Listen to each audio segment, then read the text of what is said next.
Aren't you glad he's not on that episode?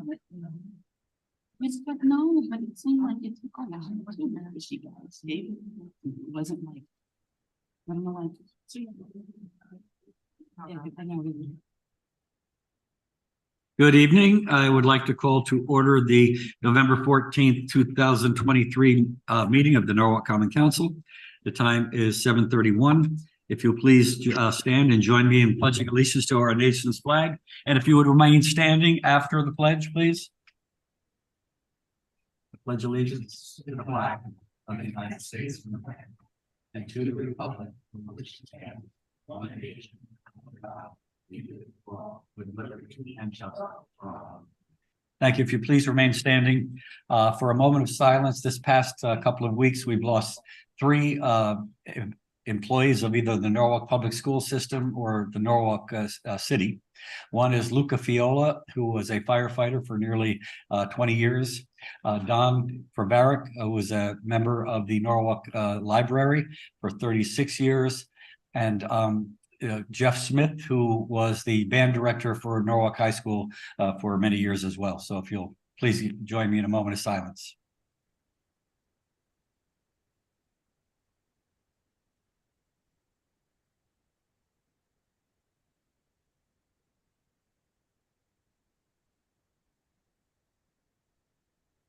Thank you. Clerk, if you please call the roll. Mr. Burnett, Present. Mr. Camacho, I'm here. Mr. Goldstein, Here. Ms. Najolski Eichner, Present. Ms. Smith, Ms. Ayers, present, Mr. Ubelman, Ms. Revoluis, present, Ms. Young, Here. Mr. Kites, Ms. McMurr, Present. Ms. Alterman, Mr. Meek, Here. Ms. Shanahan, Here. Mr. Frere, Here. 11, we have a quorum.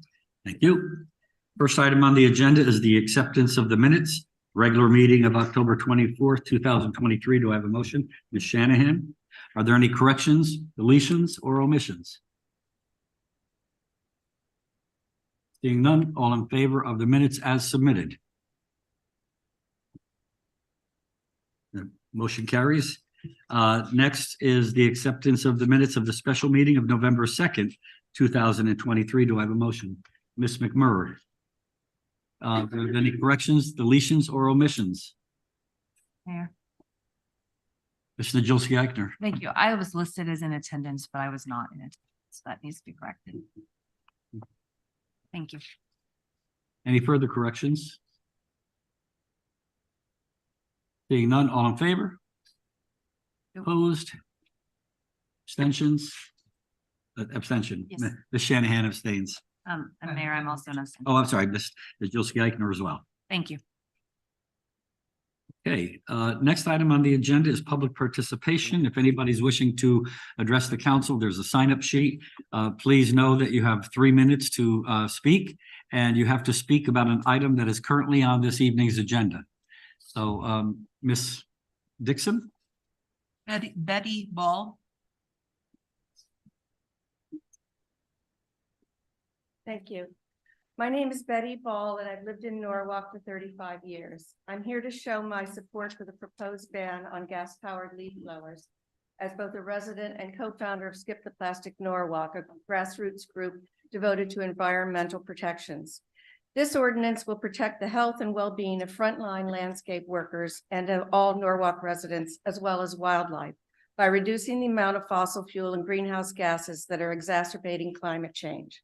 It's no coincidence that 2023 is virtually certain to be the hottest year on record. By now, research has proven that gas-powered leaf blowers are a significant source of environmental pollution. Harmful effects include carbon emissions, the dispersion of dust particulates, and noise pollution. Using a gas-powered leaf blower for 1 hour is the equivalent of dumping 5 pounds of greenhouse gases into the atmosphere or generating the same smog-forming emissions as driving a car for 1,100 miles. That's like driving from Norwalk to Atlanta. Now imagine being a frontline worker whose health is compromised by using gas-powered leaf blowers. Research also shows that noise pollution generated by leaf blowers has been linked to health issues, including hearing loss and reduced cognitive performance. As a coastal community, Norwalk has a responsibility to preserve and protect its natural ecosystems.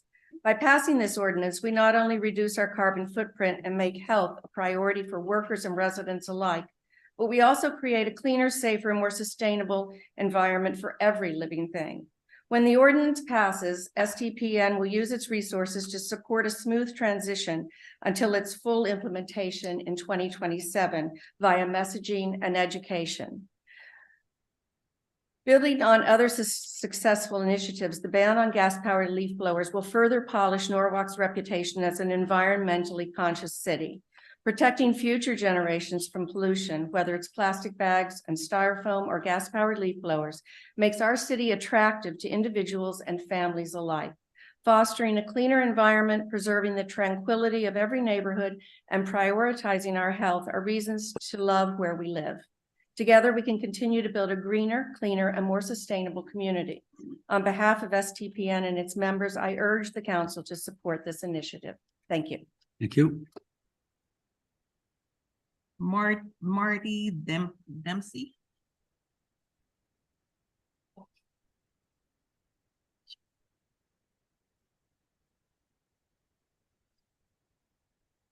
Thank you for having me speak.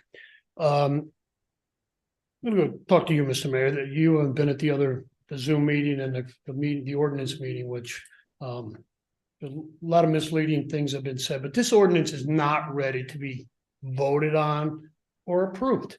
There's so many questions that are still outstanding. I can't argue with some of the, the things this lady just said.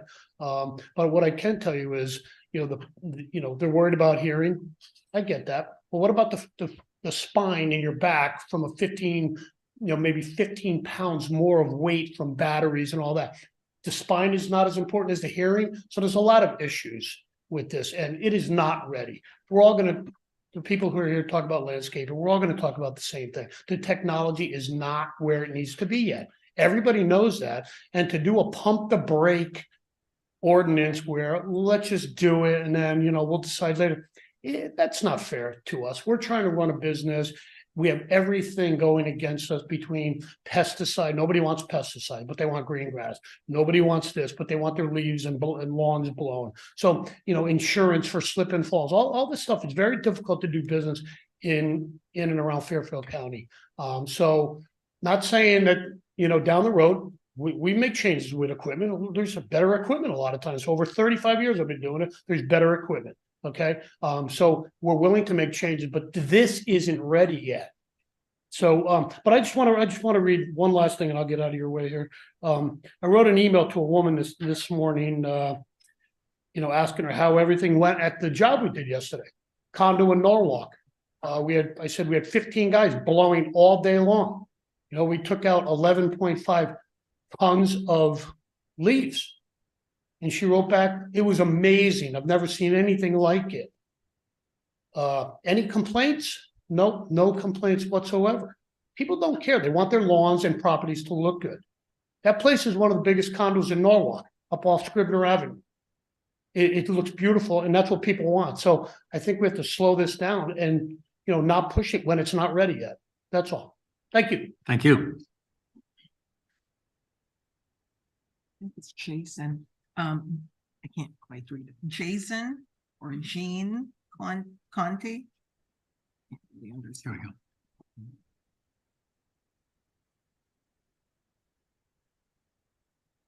Thank you for having us. I am the president of the Connecticut Groundskeepers Association. Just so you guys know, Could you spell your name for us? I think Jon. The last name is Conte, Conte, and with the Connecticut Groundskeepers. Just so you guys are aware, we are working towards electric leaf blowers. At this point, I don't think the technology is there. Just like when we have a diesel truck, they integrated the DEF system. It's a progress that you guys need to make forward. Same thing with a cell phone. We all started off with a flip phone. Now we all have an iPhone. It's very hard to go from a gas power to electric leaf blower right now. The technology down the road will grow. I don't think Norwalk is ready for it right now, as other cities are integrating it, but over time, they will progress to it. So I would like you guys to hold off on it and see better technology. Thank you. Thank you. Lisa Henderson.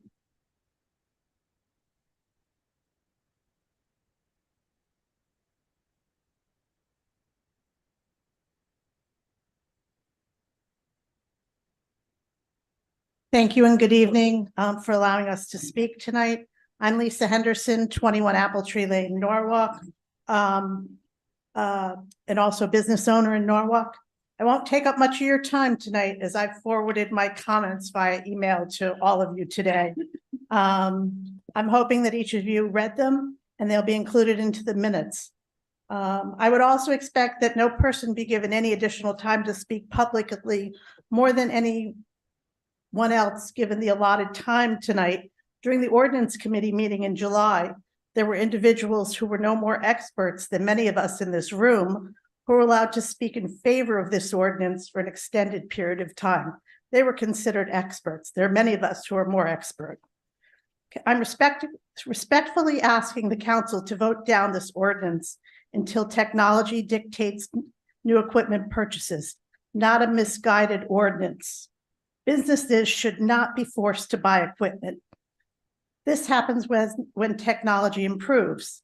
The ordinance is difficult to follow depending on if you have a gas or electric blower, or if you are a business owner or a homeowner. For instance, under Sunday operating hours, only property owners and tenants will be allowed to use any type of blower, gas or battery, on a Sunday during the period of June 1 through October 15th and December 15th to April 1st. This excludes small businesses, again, many minority business owners, barely making a living wage, especially if they're going to be banned from working on a Sunday. Many work extra jobs in the city. This is discrimination against small landscape businesses. Please vote down this ordinance. Thank you. Thank you. Brian D'Amato. Oh, Brian.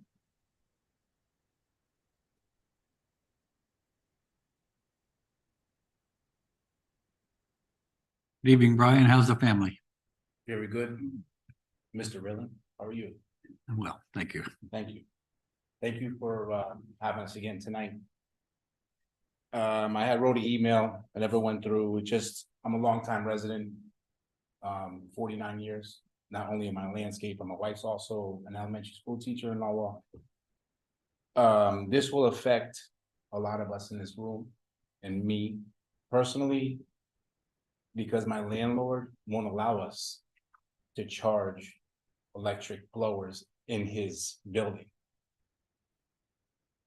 And in Norwalk, you guys are basically kicking a lot of landscapers and contractors out of here by changing zoning, but that's another day. Like you said, you don't want to go on to different subjects.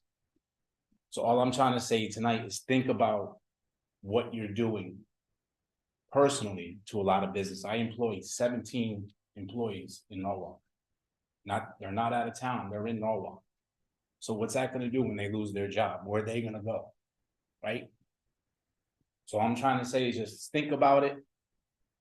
I understand the environmental, I understand our health, I totally get it. They still sell cigarettes, they still sell alcohol, right? The police force just bought a whole bunch of cruisers. Not one of those cruisers was electric. Mr. Mayor himself doesn't drive an electric car. City of Norwalk has to go in a direction before you ask businesses to go into that direction. Okay, that's all I'm saying. If you guys decide that we're gonna do it, you guys have to do it first. You have to be front forward for us to look at it and say, okay, hey, look, this stuff works. Then we'll sit down and we'll talk about it and we'll make decisions after that. Thank you for your time. All right. Thank you. Thank you. Louise Washer.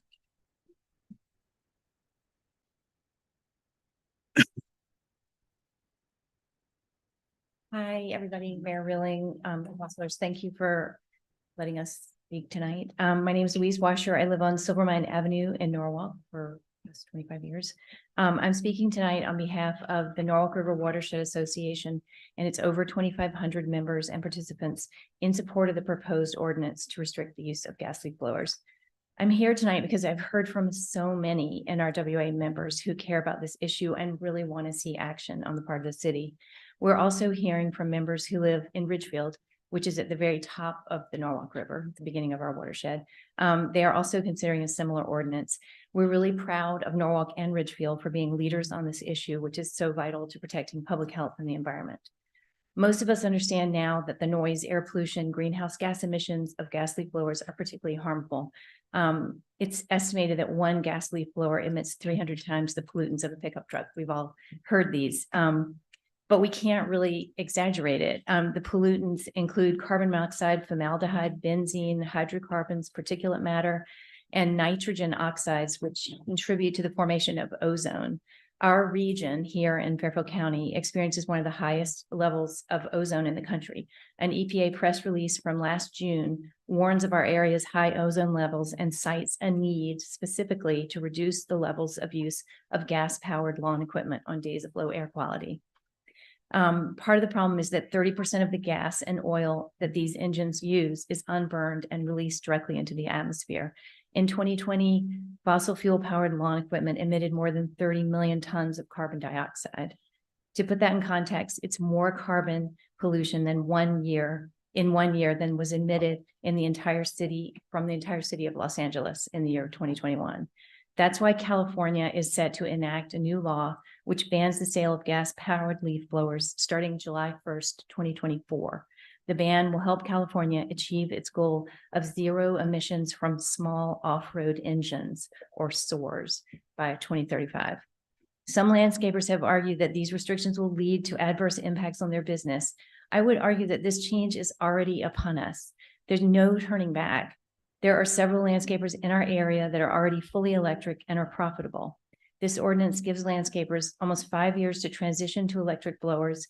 As I understand it, the Kiva loan program in Norwalk. You're at 2 minutes and 30 seconds. Okay, provides no interest loans that can be used to help landscapers update.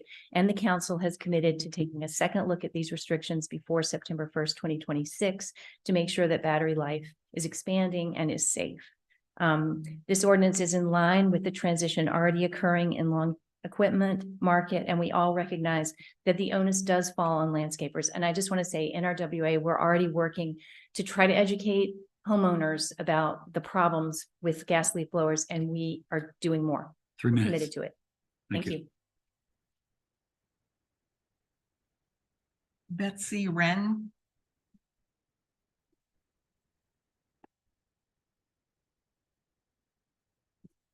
Good evening. I'm Betsy Wren, live at 67 Reed Avenue in Norwalk. And my husband and I do not use leaf blowers. We have an acre, we rake. All of our neighbors use lawn services. And our yard, it's Saturday, it's Sunday, it's anytime they feel like it. Our yard is full of stench. It's just this toxic poison from our next door neighbor, but neighbors on all sides. It drifts up from 3 doors down. I've taken to raking my neighbor's driveway, like about, I don't know, it's a long piece of driveway, just to keep those leaf blowers from, it takes them 20 minutes to do what I can do in 5. I mean, it's like nothing. I just sweep. They're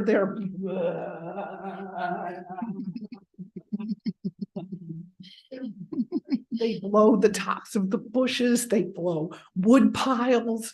It's just time. They're just spending time. So yeah, the filth, it's just that I can't even believe that we have to have this conversation because it's so objectionable. It's outrageous. And I mean, I found a journal entry that I wrote in 2014, 10 years ago, saying that I am driven utterly mad by having to listen to these constant, it's all summer long.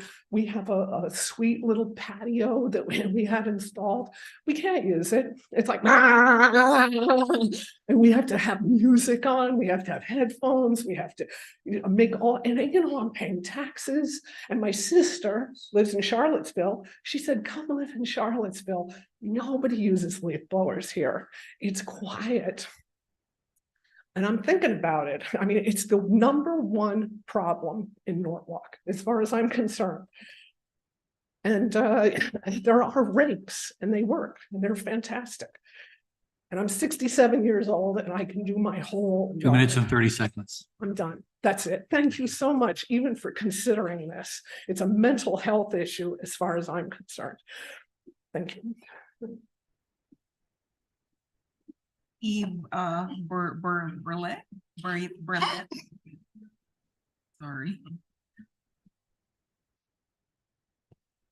Hello, thank you for having me. My name is Yves Berlier. I live on 62 Wilson Avenue, resident and business owner in town. Just want to speak to you about, I'm for the ordinance. I want to speak about a slightly different angle. And sorry to bother you with that. I grew up with a father who was head of the 3rd largest truck company in Europe. This company became a larger company that bought Mack trucks. So I'm not anti internal combustion engines. I drive motorcycles. I fly small planes, and I have nothing against internal combustion engine. But there's something that is not mentioned, and it's really urgent in that ordinance, and it's really urgent, is what we call the 2-cycle engines. These are the ones that power your and my hand blower. These are the most pollution producing items you can find. They have to be small, they are simple, they are light, they are producing hydrocarbons like crazy. And I have some numbers from a study that was done by Edmunds, the car magazine, and they said that using a half hour of those small blowers, the handheld oil blowers, is equivalent to riding 3,900 miles with the F-150, Ford 150 Raptor. This is a 400 horsepower machine. I'll be glad to leave you that study. And these are the ones that we should get rid of right away. Now, the 4-cycle, the reason for the 2-cycle is bad is that because the burning is not complete, and we're rejecting a mixture of unburned oil and unburned hydrocarbons. The other way around it, and which I think the landscapers are using, is the backpack 4-cycle engine, which still produce 36 times the amount of hydrocarbon, 6 times the amount of nitrogen oxide, and 13 times the amount of carbon monoxide that the Raptor would do. On a different idea, and sorry to bring that up, as you might have guessed, I'm coming from a small village in France. And already, I guess we were— 2 minutes and 30 seconds. Already we're more concerned about this, and we're concerned about the noise pollution. And in 1999, in my small village with only 200 people, we forbid the use of those equipments on Sundays and on Saturday for half a day. So you won't be surprised that it's around lunchtime and naps that it was never time. Thank you. Thank you. Bill Wren.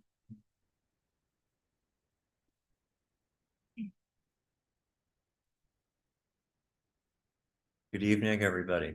I'm Bill Wren. I live at 67 Weed Avenue with my wife, Betsy, and I can just second what she said about the noise. It's not just the noise, but it's the fumes. And we live in a kind of quiet area, but for most of the afternoon, especially this time of year, there's constant noise. It's probably noisier than it would be in an average street in New York City because of the leaf blowers. And what's happened over the years is that the blowers are used more often. They used to be just in the spring and fall, but now almost every summer day, we have to put up with noise and fumes, and it just makes you wonder what is the value of living in a suburban town like Norwalk. So that's one thing. And then the other thing is that the stress just from having to listen to that all day long is pretty much universal. Everybody I've talked to over the last couple of weeks says, oh yeah, I hate the blowers, but people think there's nothing they can do about it. So this is why this ordinance is such a great thing. It's just it's a small step in the right direction. Personally, I think it would be great if we could ban them completely, but it's an incremental thing, and it's good at giving the landscape owners time to transition. And I think I was thinking about a principle of government that says, what can you do that will benefit the greatest number of people? In other words, not everybody's gonna like it, but you want to produce the greatest good for the greatest number. And I think this ordinance, it's not perfect, but I think it has more pros than cons. And I think eventually we'll reach the point where everybody will say, yeah, that was a great idea, but you have to take the step right now to make the incremental change. And just kind of like cigarettes, banning cigarettes in smoking indoors was a big deal. A lot of people didn't like that either, but now we get used to it. That people have to be able to change with the times. And the health benefits of not having leaf blowers greatly outweigh the detriment to people not being able to clean up their lawns in the same way they're doing 2 today. minutes, 30 seconds. Thank you. I'm finished. Thank you. Kevin Palinkas.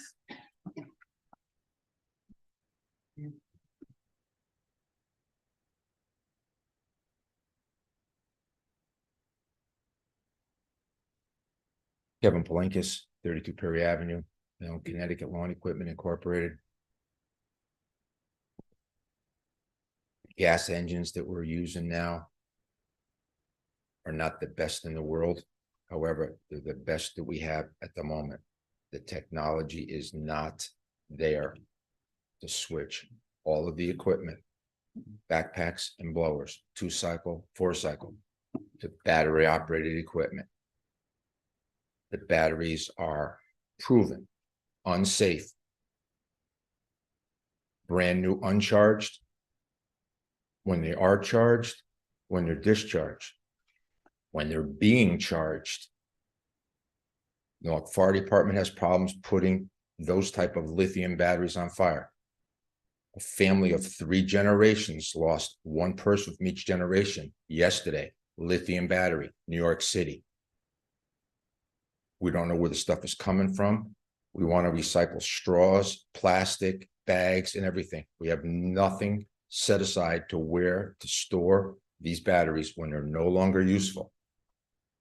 If this is such a big problem in such a great city as the city of Norwalk, this should have been put on the ballot last week.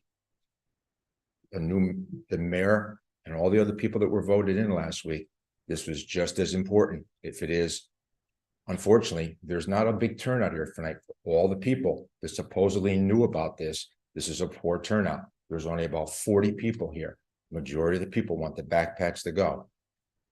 It's going to be very difficult to keep the city of Norwalk looking as neat and as clean. Private, residential, commercial properties, raking them. This young lady over here rakes. I'm the same age she is. I'm not in the mood to start raking an acre of leaves. I'd love to know what she does with the leaves when she's finished with them. The equipment is not ready. Steel, one of the manufacturers of the backpacks, once they came out, they gave numbers. They were getting pushed back and realized that the machines are not as powerful as they stated when they first came out with this battery operated equipment. There's also a problem of where to store the batteries when you're charging them during the day. 2 minutes, 30 seconds. Okay, Mr. Mayor. It's also important at night where they're being stored or recharged so that they're made hopefully safe on the back of all these people's backs, whether they're male, female, workers, or residents. It's a very serious step to outlaw these. The federal government hasn't outlawed them yet, but yet we're trying to do this in the city of Norwalk. Please consider this before you vote. Thank you. Thank you. Mr. Manzi, is there anybody online virtually that wish to address the council? Yes, we have Audrey Kozarin, if you could unmute.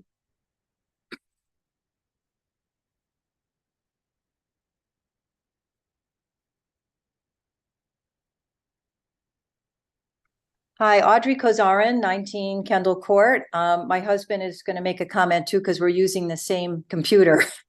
So, yeah, I'm in favor of the ban.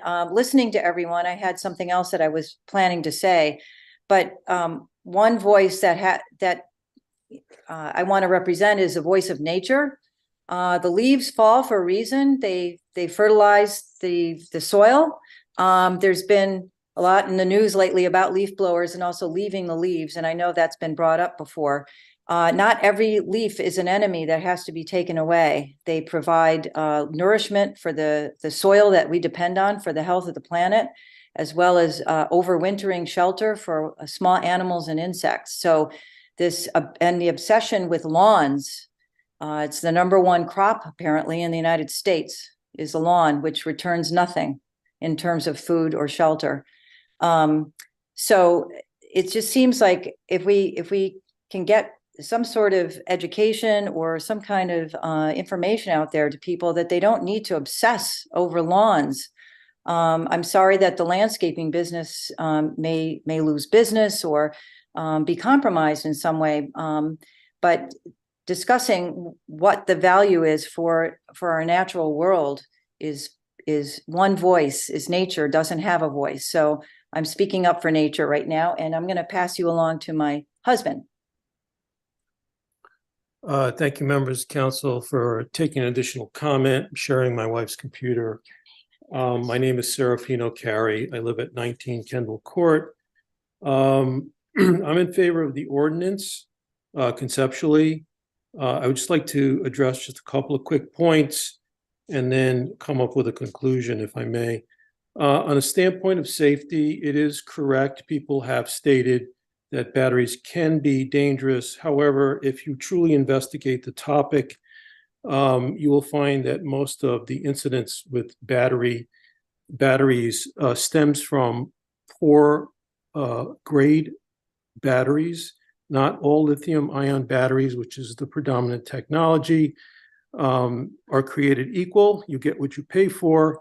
The second is the temperature range at which they're stored at during charging phase. And it's a fairly liberal range, but if it's not 2 minutes and 30 seconds. You lumped my time in with my wife's. I'm sorry. That's not fair. The bottom line here is there's good charging equipment that monitors the battery's health and helps prevent fires. If people are that paranoid about battery safety, why do you carry personal electronic devices in your pocket? It's the same technology.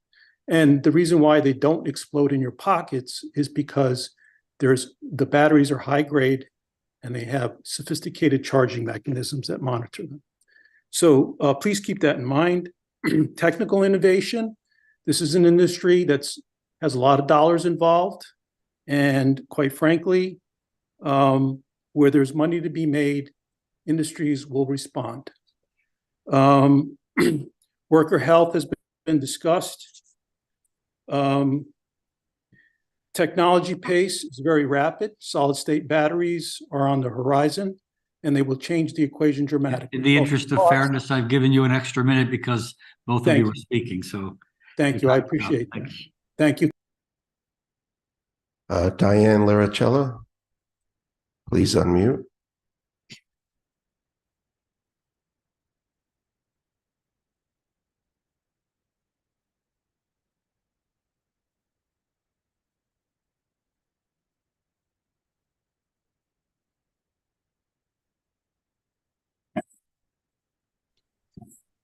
Hello? Can you hear me? Yes. I'm sorry, there was a delay factor here in converting. Thank you. For the record, my name is Diane Loricella at 21 Little Fox Lane. In respect to time, I wanted to just say I agree with what Betty Ball, Save the Plastics, Louise Washer for NRWA,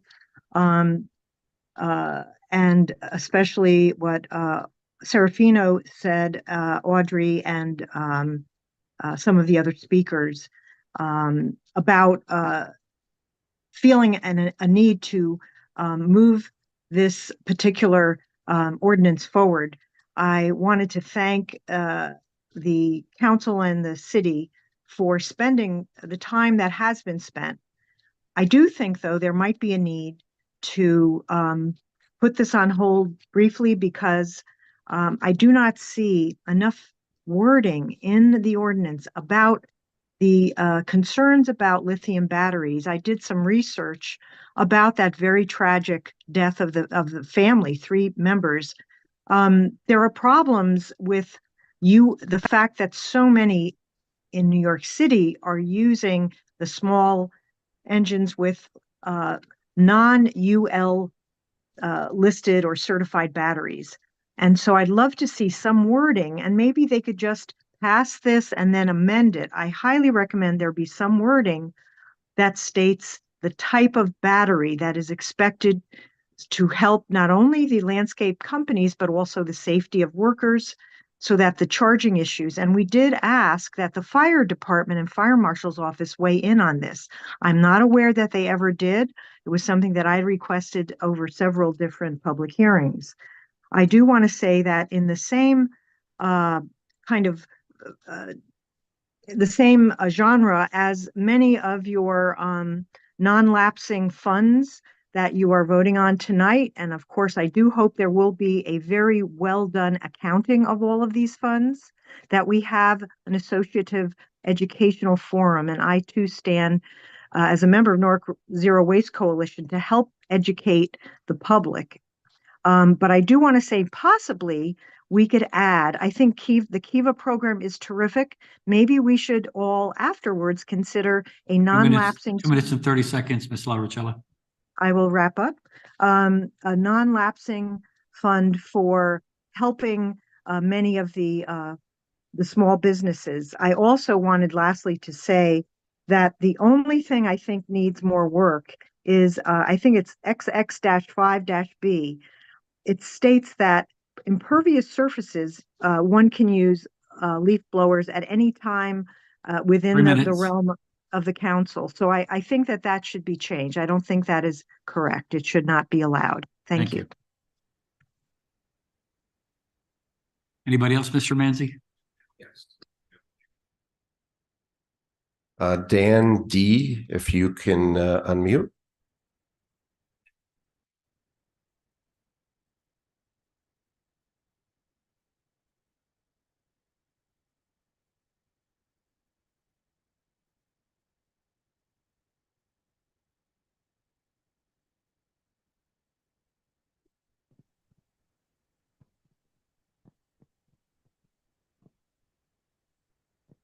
Can you hear me now? Yes. Oh, thank you. Gee, only 3 minutes? I thought there were 30. I have a whole presentation ready to go. Anyway, I'm happy to be here to support the blower restriction ordinance, and I think it's one of the better ones I've seen. I've worked on about 20 of them in towns around the area, including Montclair, Larchmont, where they did complete bans already. And so I think it's more than reasonable. And I think it's wonderful that you provide a 3-year window for landscapers to transition to electric gear. That's a long time to transition for two properties that are 2 acres or less. For properties that are 2 acres or more, you've provided 4 years. So 2027, 2028, very reasonable. And then banning gas blowers for the summer immediately, great move. At least give the citizens a little bit of a break. And, you know, I've been doing lawn care for 18 years. I've never used a gas leaf blower, and we've grown to be $1 million company. And we've never used any gas leaf blowers. We don't use any gas anything. So this is a great ordinance. And there's other companies like mine. I was hoping to be the biggest all-electric company in the Northeast, but I'm not. A company owned by a man who lives in Norwalk converted, 24-year-old lawn care company, converted everything from gas to electric. And he's doing more business than we are. We're partnered in the EON Alliance, the Electric, Organic, and Native Alliance. These are 3 pillars of salvation that can help us get out of the mess we're in from a sustainability standpoint. Electric, low emissions; organic, less toxins; native, less likelihood of the food web collapsing because we've killed all the bugs, which kills all the birds, et cetera, et cetera. The leaves are important for the properties too. I think they get it right in Europe. They don't clean up leaves. They walk on them, they drive on them, they love the look of them. So everyone's a little bit crazy about stripping the land of the leaves. But blowers are not good for the land. So I love the ordinance. I hope you pass it. Mo Green has been around 18 years. We are clean and serene, no stinking gasoline, and everything we do is electric, and we have no problem. 2 minutes and 30 seconds. Thank you. We've grown 30% on average year over year for 10 years straight. So you can definitely do it. You can get a blower and a battery to do hardscapes during the summer for a few $100s. The company that converted, the workers like it. They're happy. They don't want to use the gas. They don't have to go to the gas station and sit in line. So it's a big success. There's 4 vendors who want to serve Norwalk. 3 minutes. You're at 3 minutes. All right. Thank you. Anybody else, Mr. Manzi? I believe there's 2 others. Fred Zinzer, please unmute.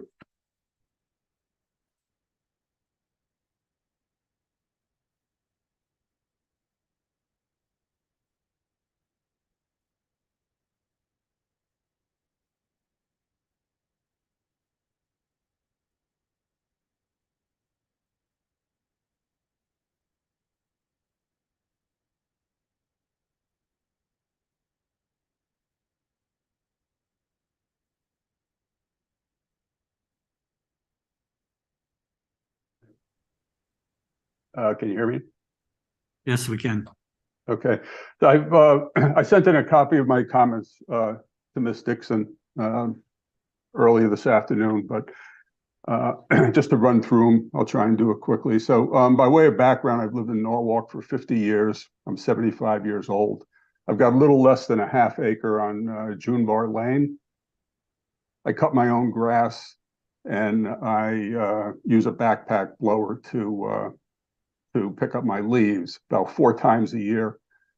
I paid $400 for the blower, and I've recently priced comparable battery operated backpack blowers, and a Toro, which is the only thing that would be comparable to the steel that I use, is $1,800, which would be a hardship for me to buy at this point.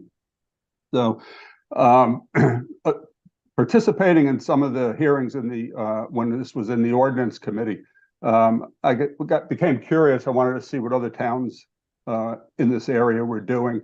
So I reached out to Darien, Greenwich, Richfield, New Canaan, Stamford, Westport, and Wilton, and I pulled down copies of their ordinances to see what they provided for with respect to gas-powered leaf blowers.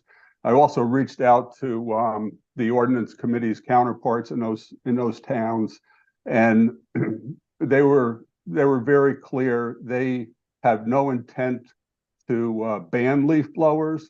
They felt it'd be a hardship on their residents. And I provided a copy of the relevant sections of those towns' ordinances to show you what they do provide for. But again, it's none of them provide for a ban. So Norwalk will be the only town in this area that has passed an outright ban on gas-operated leaf blowers, which I know it would make some people here tonight proud, but I don't support it.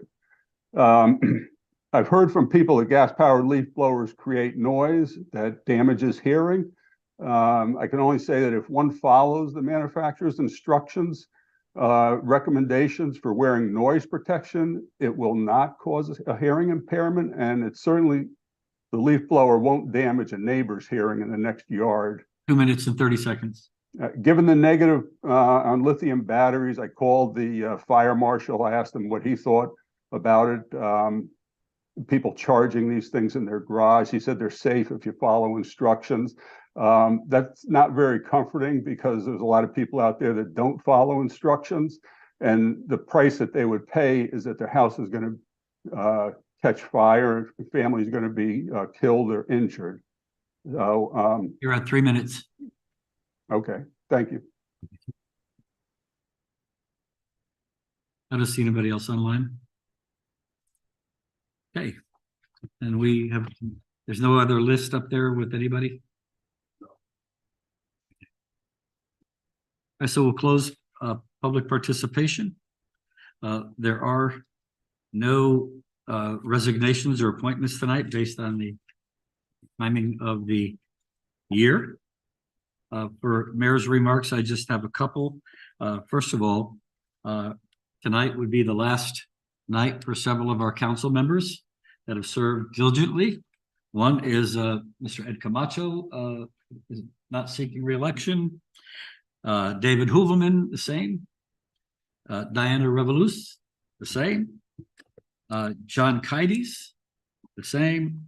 Heidi Alterman and Brian Meek. I want to thank them for their service on behalf of the city and for serving on the council for the past couple of years and working as a team to try to make things as well as we possibly can.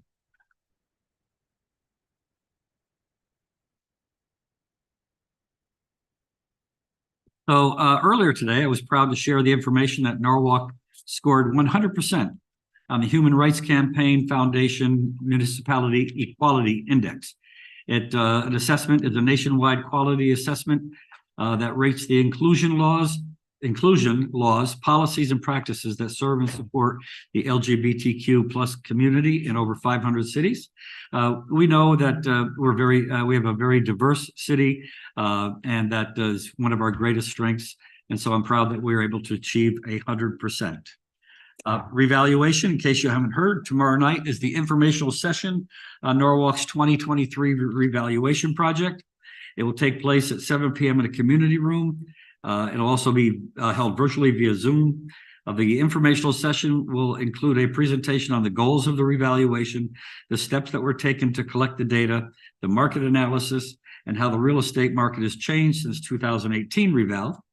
Steps that were taken to ensure fair and equitable values, and the next step for informal appeals and hearings and more. It'll be Thursday evening will be also the Norwalk Talks Housing Community Listening Session. We will discuss the community's top housing concerns and gather feedback from the community. For those unable to attend, it will also be held on a Zoom meeting. And a little bit of excitement. If those of you who remember last year, we had the holiday extravaganza, and it was so well received that we said that we'd like to make this an annual event.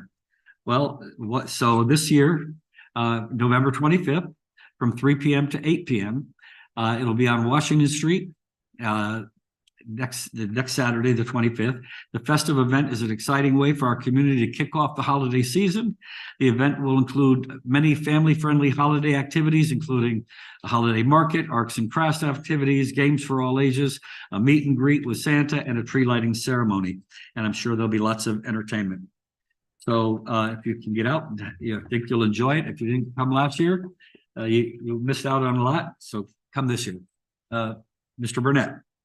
Thank you, Mr. Mayor. I would like to echo your comments in terms of thanking those council members who are rotating off the council. And on behalf of the council, for each of those council members, we have a commemorative plaque we'd like to give you. So those that are here, Mr. Watch, thank you very much. Thank you. I appreciate it. That's good. And Diana Roberts. That's lovely. Thank you.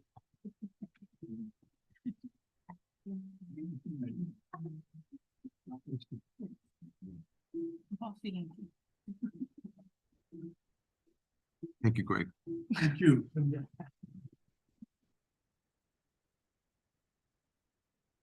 And those council members that are on Zoom or not available, we will ensure that you receive your plaque as soon as possible.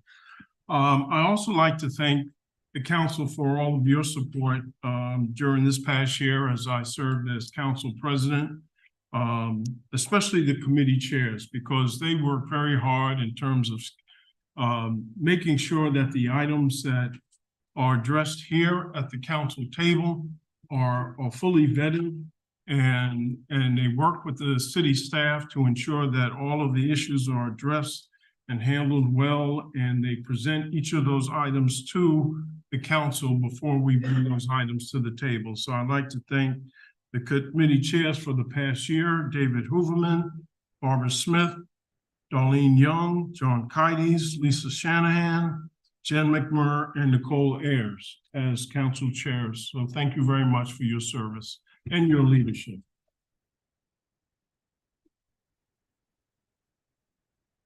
And then finally, I'd like to personally thank the mayor's staff, because there's so much that goes on in terms of bringing the meetings together and making sure everything happens in a very orderly manner. Irene Dixon and Zuma Roundtree from the ensuring that we have our agendas and all the information so that we come to the meetings prepared to do business. Sally Johnson, who has worked very closely in terms of ensuring proclamations are handled in a very efficient and expedient manner. Michelle Woods Matthews, ensuring that the communication that comes to the council is handled appropriately and keeps us aware of various events and activities. And also Tom Livingston as the chief of staff for all of the information that he shares with the committee and the council. So we want to give a strong shout out to the city staff for all their work in support of the council. This has been a very busy year on the council. Just a few things to highlight. First and foremost, we approved the charter revision. That was a tremendous piece of work. That was a long effort in terms of taking a document and modernizing it, and each member of the council provided valuable input to cross the goal line in terms of making sure we now have a revised charter. And we're not finished. There's much more work to be done, but we made the first step. And that was a very important first step. What else did we do this council year? I mean, the list is long and I won't bore you. You know what we have done. You've seen what we have done. We approved the 10-year master plan. We opened a brand new school at Cranberry School, a 68,000 square foot new elementary school, which is just downright beautiful. And so many other things that we've done. But I would have to say, to top it off, for the 23rd year in a row, we have shown that we are maintaining strong fiscal posture, and we achieved our AAA bond rating from all of the key rating agencies. So we are on the right path towards continuing to provide a tremendous level of well-being for Norwalk residents. So thank you, Mr. Mayor, for that. And I'm being handed this. Okay, thank you. So before we move on to the consent calendar, just three other things. The majority leader, I'd like to thank Darlene Young for her service as the majority leader. I'd like to thank Brian Meeks for his service as minority leader. And I also like to thank a very key member of the staff that keeps us on the straight and narrow. Sometimes we might drift left to right, but he makes sure we're heading in the right direction, and I keep him very close to me. Our corporate counsel, Mario Capola. Thank you very much for your assistance. It is also, I forgot to mention, Tom was also a council person, and he graciously stepped down so he could be my interim chief of staff. And just so you know, I've offered him the job permanently.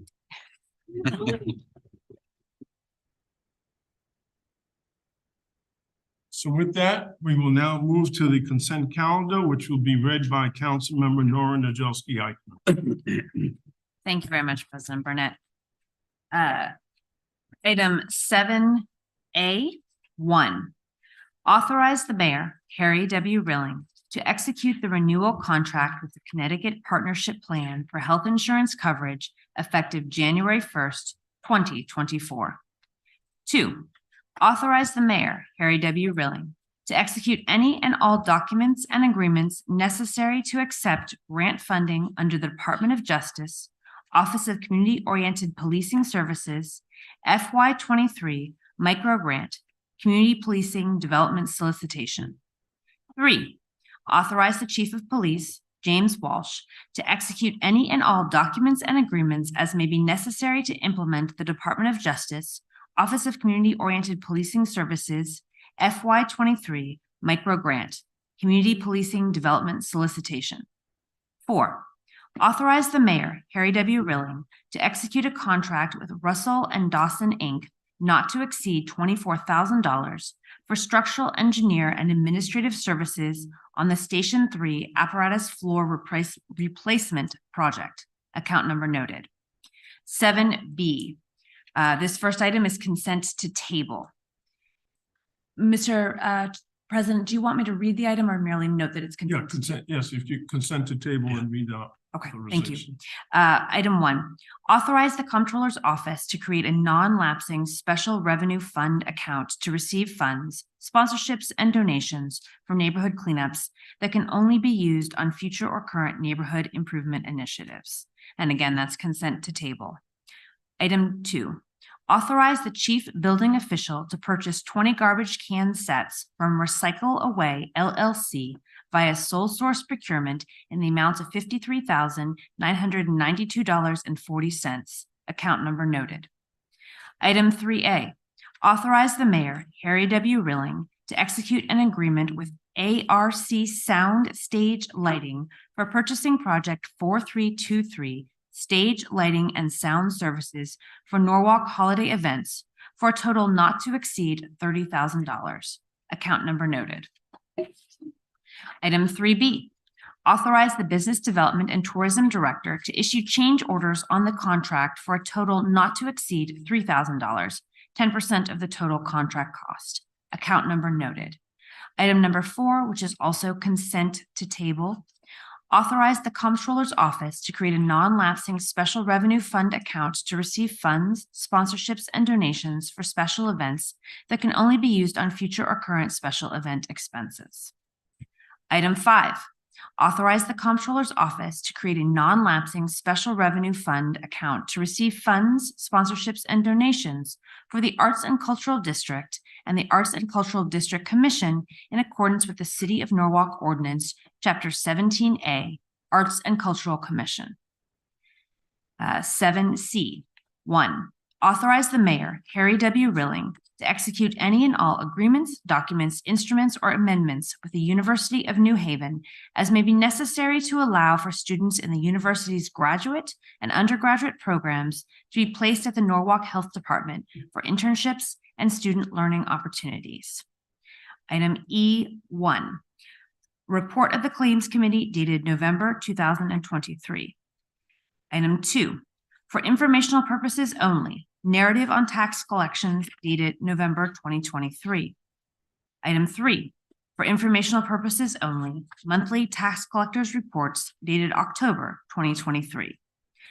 Item 4, authorize the purchasing agent to issue purchase orders to 443 Technologies for supply of a Nutanix HCI system in amount not to exceed $179,014. Account number noted. F1, authorize the mayor, Harry W. Rilling, to accept sidewalk easements necessary to install curbs and sidewalks on Rowayton Avenue. That completes the reading of the consent calendar, President Burnett. Thank you. You've heard the reading of the consent calendar. I'll call for the question. All those in favor show by or raise a hand or aye. All those opposed have the same right. Any abstentions? The motion passed. The consent calendar is approved. Back to you, Mr. Mayor. Thank you, Mr. President. We now have item 7C2, who will be speaking for Mr. Hoovelman. Thank Mr. you, Burnett. Thank you, Mr. Mayor. On the Community Services Committee, authorize the mayor, Harry W. Rilling, to execute any and all agreements, documents, instruments, and amendments as may be necessary with Mid-Fairfield Child Guidance Center, Inc., Middle School Mental Health Initiative under the Community Services Department for the period of September 1st, 2023 to August 31st, 2024 in the amount of $550,260, account number noted. I'd like to move this item. The item is moved. Mr. Thank you. Burnett. We continue to experience the impact of the pandemic, especially within our student population. And this funding is allocated to assist the middle school population as it relates to social emotional issues that they might be facing. And we have with us our Chief of Community Services, Mr. Lamont Daniels, to provide further commentary on this particular authorization. Thank you, President Burnett, and good evening, members of the council and mayor. So I'm just here today to answer or respond to any questions, just to give us a little historical context that back in June, we presented to the VET for contingency to support this allocation. And as council, as President Burnett has eloquently indicated, that back over the summer, we continue to see the needs of mental health services provided for our children in the school system. And so this approval is for us to move forward and go in contract with Mid-Fairfield. I myself, as you all know, am a licensed clinical social worker and have worked with Mid-Fairfield. The need is still there. And this is, let me say at the top, this is a one-time grant for this program to continue for this school funding year. And then we'll just be working and supporting with Mid-Fairfield to partner with them to see how we can sustain it for the purpose of this authorization for the mayor to go in contract so we can allocate the funding to provide the middle schoolers the support services. I'm asking for your approval. I do just want to highlight quickly so we can identify how the city is using our funding to support the schools. Through this funding, we have a clinical social worker at Nathan Hale. We will also have this funding also supports an additional clinical mental health counselor at West Rocks Middle School, Rowayton Middle School, Deponis STEM Academy, and also the Concord Magnet School. And so we're very pleased that once again, the city of Norwalk, we are a leader and we has risen to the occasion to support our youth and asking for your support in this this contract. Thank you. Thank you. Any comments or discussion? Ms. Revolus? I do have a question. Although this is good, I just wondered, and particularly I'll put my own stuff out there with my child. There was a time where, you know, I was just diagnosed with multiple sclerosis. Her family's situation was crazy. We're going through a lot. There was mental support in the school, but we were able to also support her outside of the school with supports that are actually just not documented through the school. It's more private, it's more conducive to the child, family, so on. Is there any space and place in this funding that is also geared to helping families get supports outside, teaching parents how to get support outside, helping fund supports outside? Yes, it should be in the schools to an extent, but that is someplace that should have more onus to me within the family. Do we support that as well with this? Absolutely, that's a great question. So this program, the school officials do make the referrals, but there's a holistic approach that while the treatment is provided in school, Mid-Fairfield also works with the families.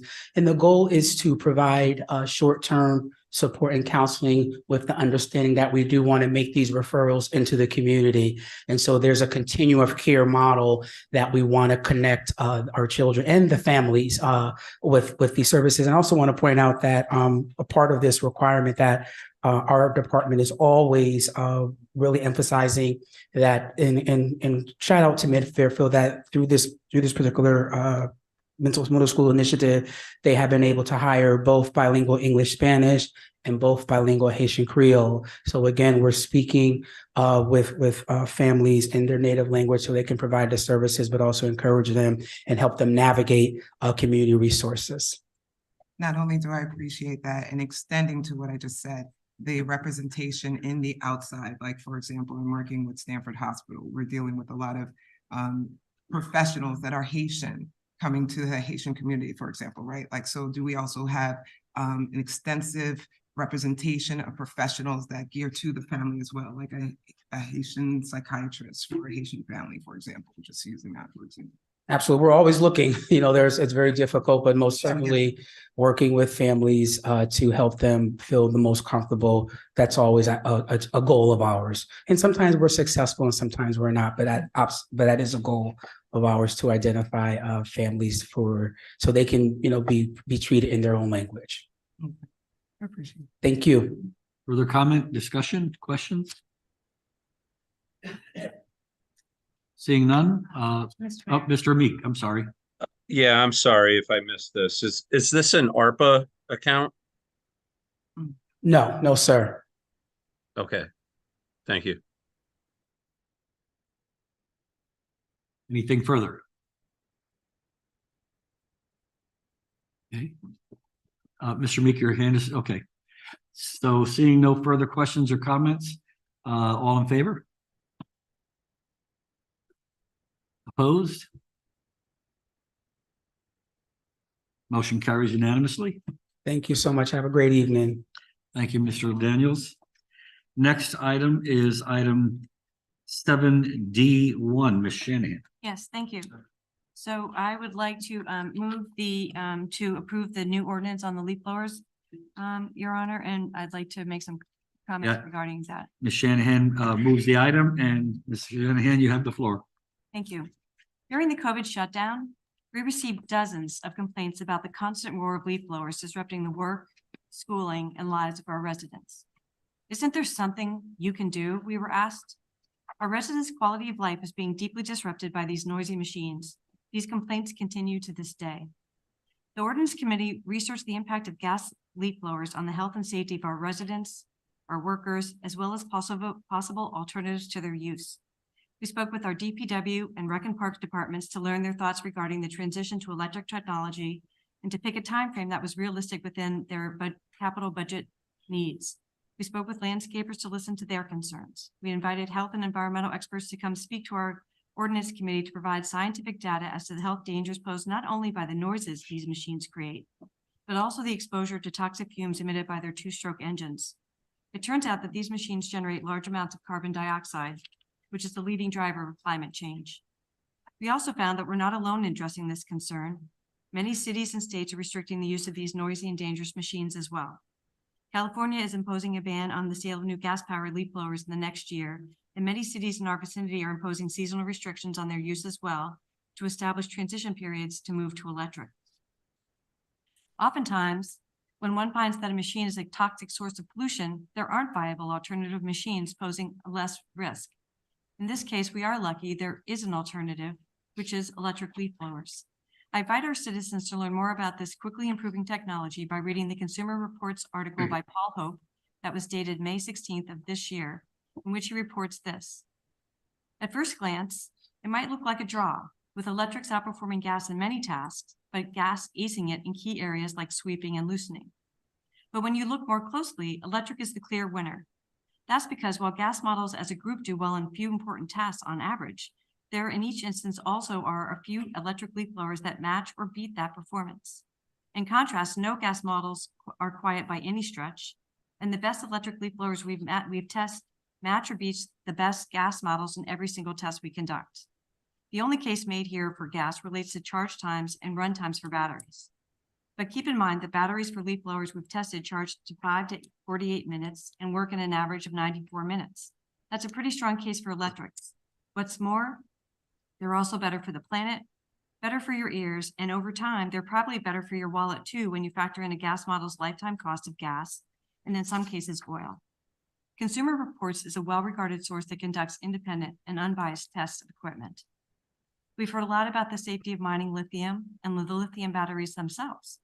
And inherently, of course, energy extraction is an environmentally disruptive activity, whether we're drilling for oil, fracking for gas, or mining for lithium. Most energy sources are implicitly combustible. And that said, lithium batteries are safe enough that we allow ourselves and our children to carry cell phones around in our pockets all day. We sit in front of computers powered by them, and we drive in vehicles propelled by them. Finding energy sources that do not add toxic fumes and carbon to our environment, as do gas, oil, and propane, is essential to lowering the impact of climate change. So the committee tried to balance the existing technology with anticipated future improvements. City and businesses need to fiscally plan for the future and for financial necessities, and human environmental safety concerns. All of these went into crafting this ordinance. However, if the technology does not advance as expected, we do place a fail-safe provision in our ordinance that requires the council to revisit the dates we've chosen to phase out gas leaf blowers. We call it the Camacho Amendment that was crafted at our last public hearing. And it requires us to revisit this ordinance, to speak again with the city's DPW and Park and Rec departments, to speak again with our landscaping community, to verify that the electric leaf blowing technology has advanced to where it needs to be for us to reasonably transition to electric and to these batteries in the outlined time period. So I'd like to just quickly give you the highlights of the new ordinance. First, the safety equipment is required, and it includes hearing and respiratory protection. That's going to be required immediately for the employees of landscape businesses. This is essential because it's going to protect the health and safety of our workers. The use of leaf blowers from June 1 through October 15th will be prohibited on lawns, gardens, parks, but electric blowers can be used on impervious surfaces like patios, pool surfaces, things like that. Hours of use are established. Exceptions for emergency use of gas leaf blowers are provided in case there's hurricanes, other disasters. And then the gas leafers themselves will be phased out for 2-acre and smaller properties on January 1, 2027, and for properties larger than 2 acres after January 1, 2028. And as a fail-safe, our Camacho Amendment requires that the Common Council must affirmatively vote no later than September 1, 2026 to confirm the dates of prohibition of these gas leaf blowers. And this provision ensures that the council will reassess the state of electric technology and battery technology to make sure that these dates are reasonable and safe. Good legislation requires compromises by everyone to ensure that all voices and needs are represented. We're trying to give everybody a chance to understand that change is coming and to plan for that change. And the majority of our committee believes that this new ordinance is an appropriate compromise that serves our residents, our landscape workers, our city budgetary needs, the business community, and the environment. Thank you, Ms. Shanahan. Comments or discussion? Mr. Meek? Thank you, Mayor. I won't belabor a lot of the points here. I left $1,400 no bid garbage cans on consent, but this one is pretty outrageous. This is a solution looking for problems. You know, it sticks it to the homeowner quite a bit in terms of increased costs, but moreover, the working man who I thought this city kind of took care of. And, you know, you've heard a lot of testimony from these guys tonight. You're incurring a lot of costs on them. And, you know, back to the homeowners, you know, most of our leafier neighborhoods don't even have leaf pickup. And we got a leaf dump that's open for fewer hours than most banks are open. I could get behind something like this if we made it more conducive for people to take care of their yards within the constructs of our government, but it doesn't seem like we're doing any of that with here. Personally, I use electric on my front yard. I pay a guy to do my backyard. With his gas blower, he said it would cost double. I think the electric blower is way louder than my gas blower. I just can't figure out how to get the thing started every year, so I use the electric one. I just I don't see how this is the biggest issue for the city. And another part of the ordinance that doesn't make any sense is we're going to enforce what OSHA recommends. Well, why isn't OSHA enforcing what OSHA recommends? Why are we doing OSHA's job? It just seems like a lot of government overreach. I'm going to vote no against on it. That's why I pulled it off consent, and that's all I have to say. Thanks. Thank you. Ms. Najosy-Eichner. Thank you, Mr. Mayor. I just want to speak in favor of the ordinance and also respond to a lot of the very thoughtful comments that we've heard from folks. And I really appreciate how many people have come out to speak on this issue over several hearings on all sides. And it's been, I think, very helpful and very informative. And I want to begin by acknowledging a point that I think a couple of people have raised about the importance of the city serving as a role model. And I really want to highlight that the city has been working in a number of directions to do so. And I certainly have been pushing hard for that over the last 2 years. And I think that part of why we have chosen the timeline that we did is because it is a timeline that our own departments can meet. And so we are not asking of others anything that we do not think we ourselves can and will do. And I think that is an important model that we really are happy to put forward to say that we understand that this is going to be a major transition, and it is one that we expect to work with our own departments on being able to make.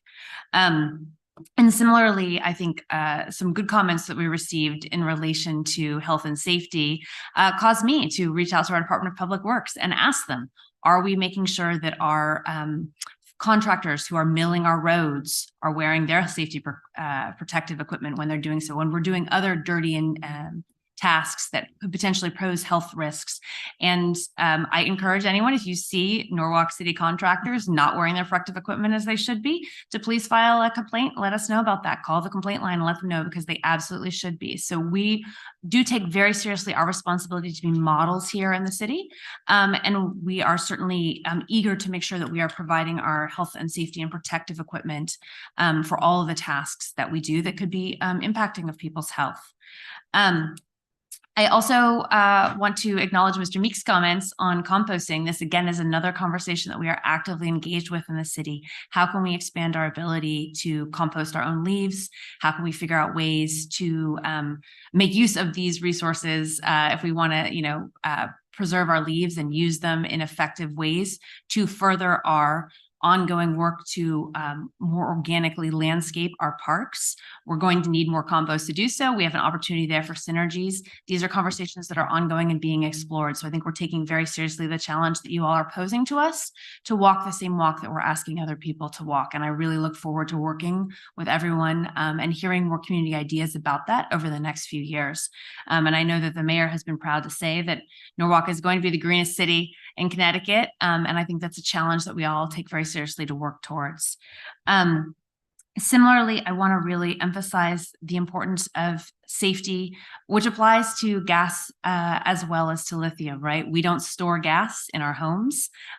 We don't, expect that people are going to safely store gas fumes and not in front of an open flame and not expect an explosion, right? So this is a lesson for all of us. We need to take our time to really invest in the safety and consider how we store whatever materials. And I think for all of us, we're very familiar with gas safety, right? We all get trained as kids by our parents, how to be safe with our vehicles, how to, make good, responsible decisions about flammable things. We'll have to do the same training and do the same learning. This is a process for all of us. And again, I think it's very helpful that we are discussing these issues actively now, because a lot of this is educational, right? The value of an ordinance often is that it puts a mark forward for the public. It gives us all an opportunity to have these discussions, to start thinking strategically, to have, homeowners in Norwalk begin to think about what services are they being provided? What do they need? What do they not need? And so I really recommend that everyone spend the next few years thinking about this issue in a way to say, what can I do this month? What can I do this year? How can we do this gradually? What do I need to educate myself on? How do I need to explore safe storage options? And we will all get to a point where we're used to doing so in the same way that we're now used to how we safely store and handle gas. And finally, I'm sorry, two other items, I apologize. This again is an opportunity. The city has already announced that we are hiring more blight inspectors. That was part of why we chose to have this ordinance enforced through our blight department. So again, there's a strong synergy here between the city's ongoing goals and work and the way that we've structured this ordinance. So people will have a way to seek enforcement, and that will be through the blight mechanisms. And finally, I do want to call out the Kiva program again. I certainly recognize that it is not going to be a solution for our larger businesses, but for our very small businesses, Kiva is a program that can provide no interest loans and is a way of meeting the need for capital investment that then can be recouped through the process of, for instance, not spending on gas. So we really have tried to be very thoughtful about making sure that we do have options in place for our small business owners. Folks should reach out to Pedro Mata in the city's business office, and he is able to help folks with considering whether the Kiva program or whether other programs might be a good fit. So again, we really appreciate the opportunity to think about how we can address the many different facets of this program, and look forward to working with folks 2026 to get more feedback. Hopefully by that point, the technology is in place. People have had time to process and consider the options so that we can implement this regulation on the timeline that we're proposing. And I really do think that it has gotten much stronger because of the public feedback. And I really appreciate the opportunities that people have given us to think about how we can make this work as well as possible for the community. Thank you. Further comment? Ms. McMurray and then Mr. Freer. Thank you, Mayor. I just want to start off by thanking Lisa and the committee for all of the time that they put into this. I know there were a lot of effort and a lot of time and hours that went into that, and I really appreciate it. I am not against going electric when it makes sense, but there are several reasons I will be voting against this initiative tonight, and I'd like to outline those. One, I think we can all agree gas is bad for the environment, but so are the mining of and disposal or lack thereof of batteries. I do not think it is our role to trade one problem for another. I'm also concerned about the use of child labor to mine the cobalt needed for lithium batteries. Two, I'm concerned with the number of batteries one will need and how they will be stored. Our own Parks and Recs and DPW team have expressed concerns about this, and we arguably have larger teams and storage space than many landscaping companies, as many of you have noted this evening. If you must purchase several batteries to keep up with the work you are doing day to day and you do not have the means to store them properly, this could create a fire hazard. Many of our landscaping companies are small with one truck and are often parked in residential neighborhoods. Three, technology needs to be in a place where we feel confident forcing landscapers, big and small, to trade their current models and spend the money and resources on electric leaf blowers. I don't think we're there yet. I believe we will get there, but I don't think that time is now. This ordinance states that you will have until 2027, 28, 26, whatever it is, to build up your supply and change out your gas leaf blowers for electric ones. But why would anyone start doing that now if the technology is not there yet? Aren't we then asking people to trade in and then trade in again, creating more waste? As many of my colleagues will tell you, this is a plan to move toward this, but none of us have a crystal ball, and I don't believe in making policies for years in the future. I want to base it on the facts we are available now. Four, the cost is a huge concern for me, not only for the city, but also for the landscapers who run their businesses for their livelihood. That cost will need to be covered by someone, and I'm afraid the very people we are trying to protect may be without a job at the end of this. In terms of the city workers, we just added more Parks and Rec team members to help with fields and upkeep over the past 2 years. I'm afraid we will be taking 2 steps back by adding this extra work onto their plates. And by extra work, I mean having to change out batteries, charge batteries, ensure batteries are charged throughout the day, etc. We also just added, or we are adding, extra blight officers. But in my opinion, it's not to enforce this. It's to enforce blight that happens so much around our city and has been neglected because of the lack of staffing. If we move forward with this, it will cost the city at least $383,693.96 for 52 blowers, 1,040 batteries, and 520 chargers. It will also require 2,426 amps of power. To compare, most residential homes are built with 200 amp surface. I personally feel there are bigger priorities in front of us at this time. Number 5, the fighting this will create between neighbors who will inevitably turn on each other and complain about one another. I also think it will be extremely hard to enforce, whether it be by blight officers or someone else. By the time someone calls to complain and the officer appears, the company may have wrapped up and have left. An ordinance is only as good as it is enforced. There are, however, two things I am not against in this ordinance. One, a limit on when and what time leaf blowers can be used. It is my understanding that this all stemmed from noise complaints during the pandemic. Westport created a similar ordinance, and if that is the complaint, I'm fine with voting on that piece. However, we have a noise ordinance and it is also very hard to enforce. Two, education and safety of landscapers and employees is also a good thing. I want everyone who wants to wear protective gear to have access to it, and I believe everyone should be educated on the dangers of this job. Everyone should be as safe as possible when conducting any kind of work. Again, I'm not against going electric when it makes sense. I just don't think it makes sense right now for Norwalk, so I will be voting no on this initiative this evening. Mr. Freer? Yes, I would like to add my support to this ordinance this evening. Many of our neighboring municipalities, Greenwich, Larchmont, Westport, New Haven, Hartford, have either adopted or are considering implementing restrictions, as well as complete bans on gas-powered leaf blowers. There's many reasons why we should be all concerned about gas-powered leaf blowers, and it's clear, and those reasons have been. And it's very clear that they're not talking about lawn mowers, weed whackers, clippers, other lawn maintenance. We're just talking about leaf blowers.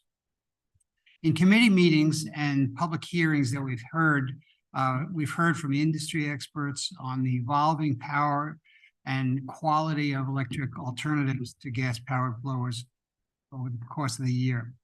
We've listened to the comments of landscapers.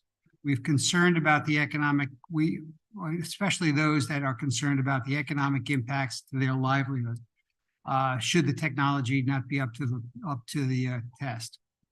And for that reason, we did listen, and we decided that we wanted to include the Camacho endorsement on this ordinance that amended it so that we can stop and take a look on September 1st, 2026.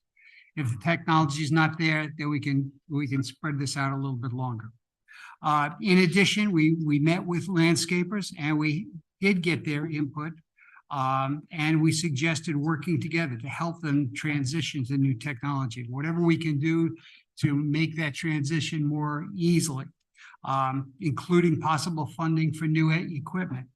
We noted that the change is coming and that we wanted to make sure that their businesses are going to be ready and not adversely impacted by those changes that are inevitable. Thank you. Further comment, Mr. Goldstein? I want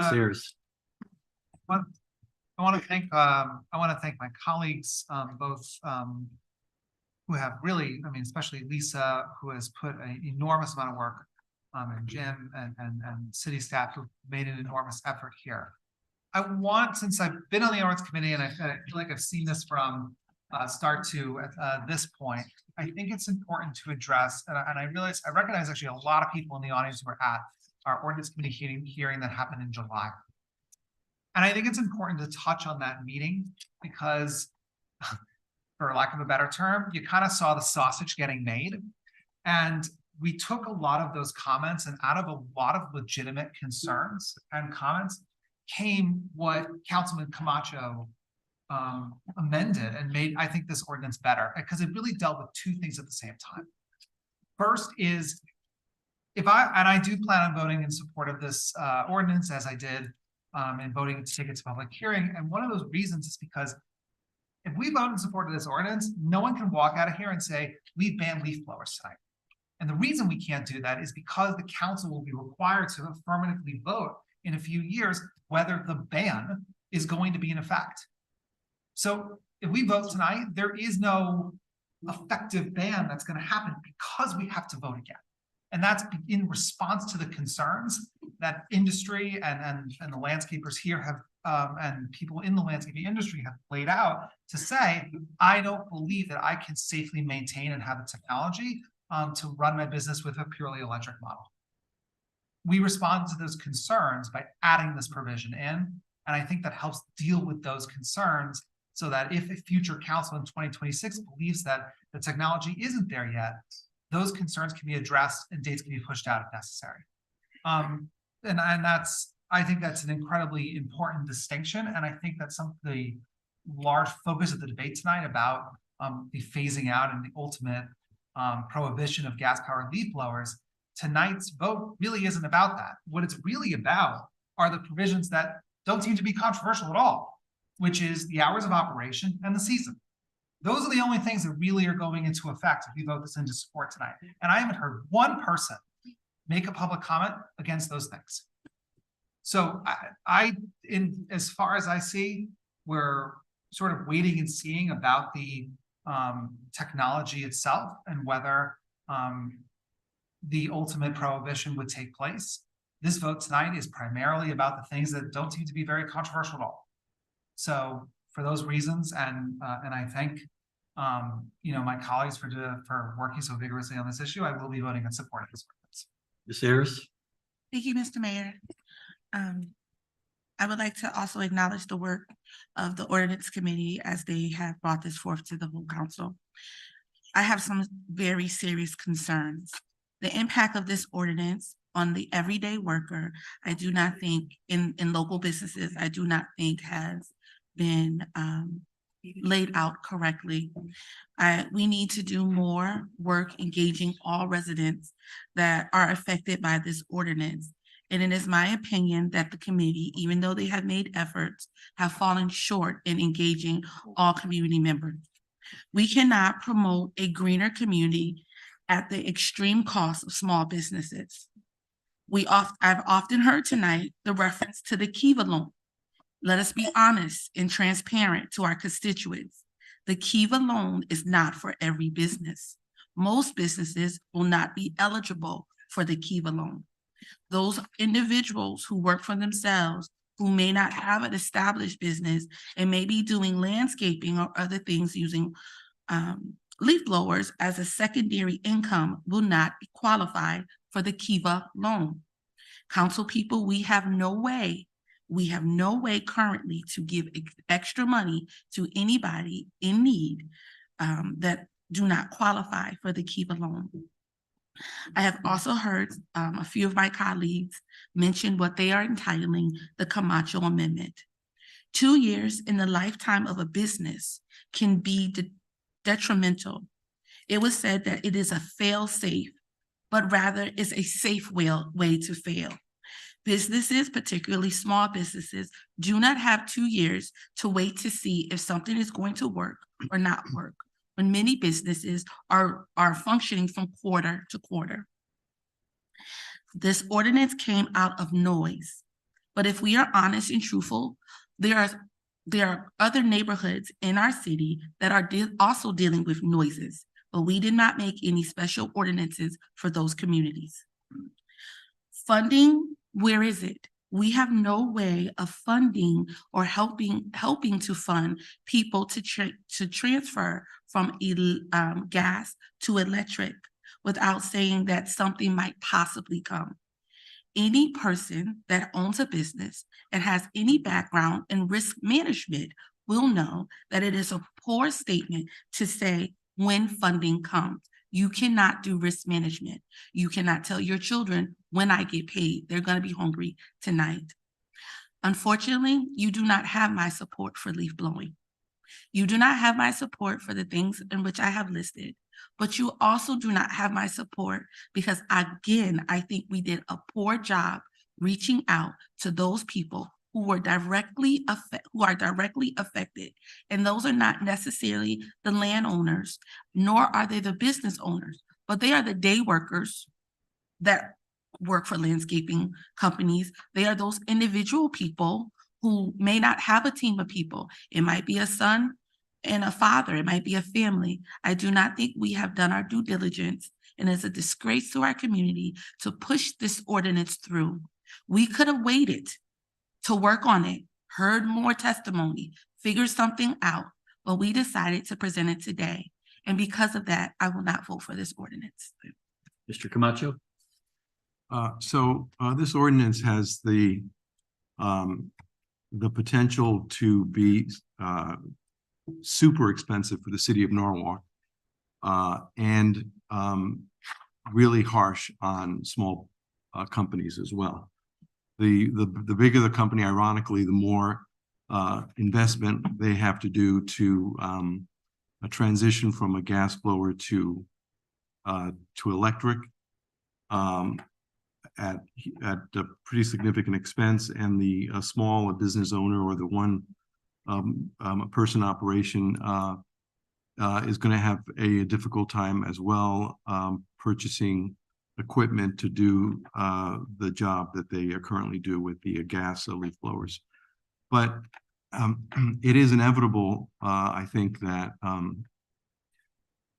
this technology will become the norm. And the reason that I am going to vote for it is because precisely what has been said. This ordinance will not be going into effect today. And it might very well not go into effect on September 1, 2026 or in 2027.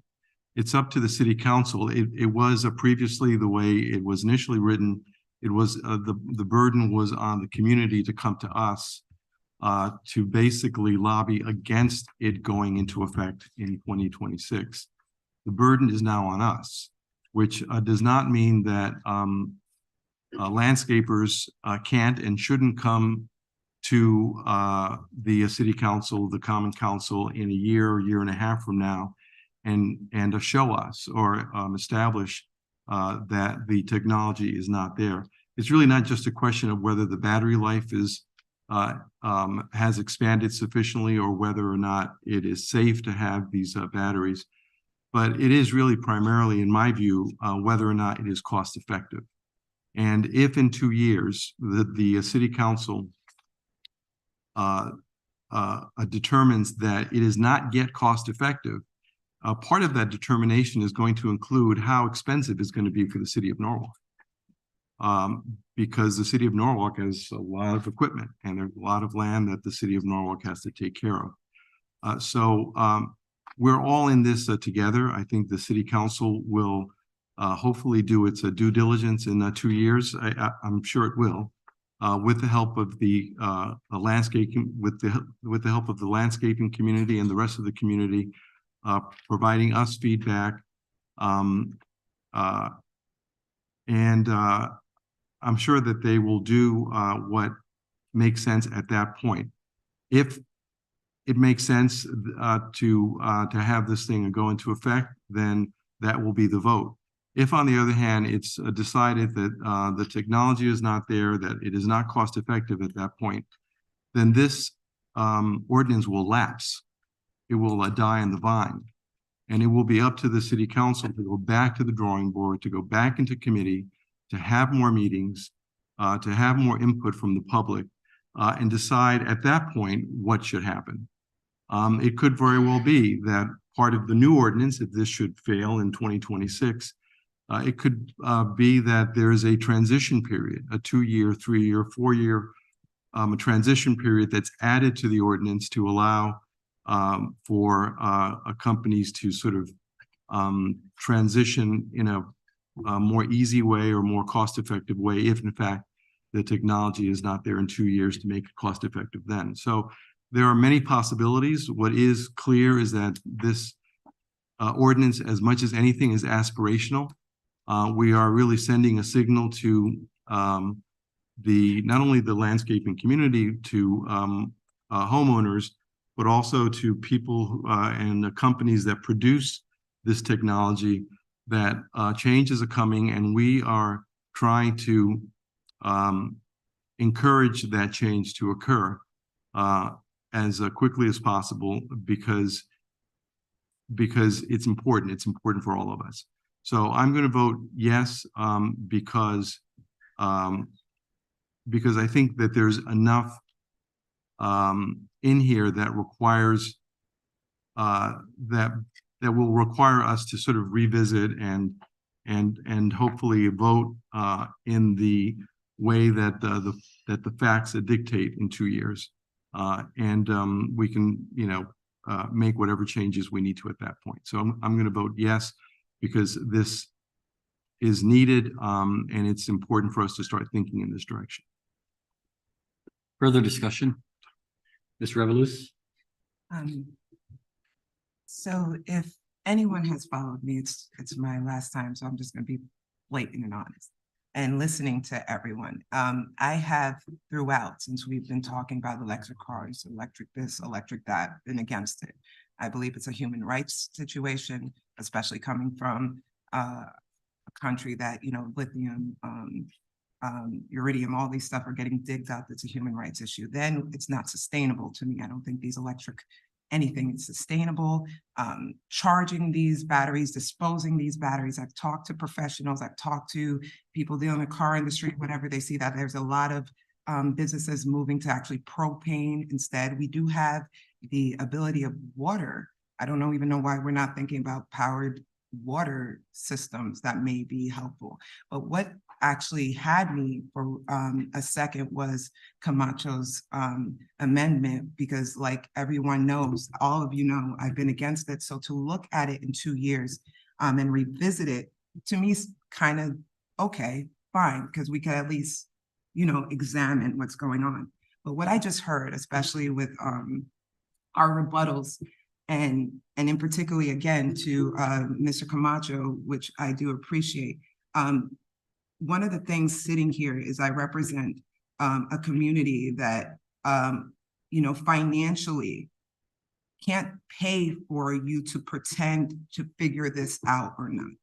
They're not going to pay for this. And in 2 years, you say, well, we didn't do this right, and we're going to just redo it. You know what is a problem for a lot of us that you guys didn't knock on the doors? Living next to these companies, the trucks, the dust, the waking up just this morning with huge 18-wheel DPW trucks on Woodward Avenue blocking that. Like, that's an annoying noise problem. I literally live next to a landscaping company who believes that it's party time after they close and their music doesn't stop till like 10, 11 o'clock, and don't let it be a weekend. You know what I mean? I think for what we were saying was noise. And again, for what I thought, especially for the Camacho part of revisiting this, Lisa did amazing work. And last night, I was for like Camacho's revision. I'm not for playing with our community and our money and the fact that no matter what, whether it be a small business or a family just trying to get to school, we are relocating people because we just can't afford it. And we just keep throwing more reasons for them to spend and say, forget it, sorry, we're not gonna do it that way. I think we should revisit it when it comes to the police department, the fire department, everything that we're gonna just go electronic.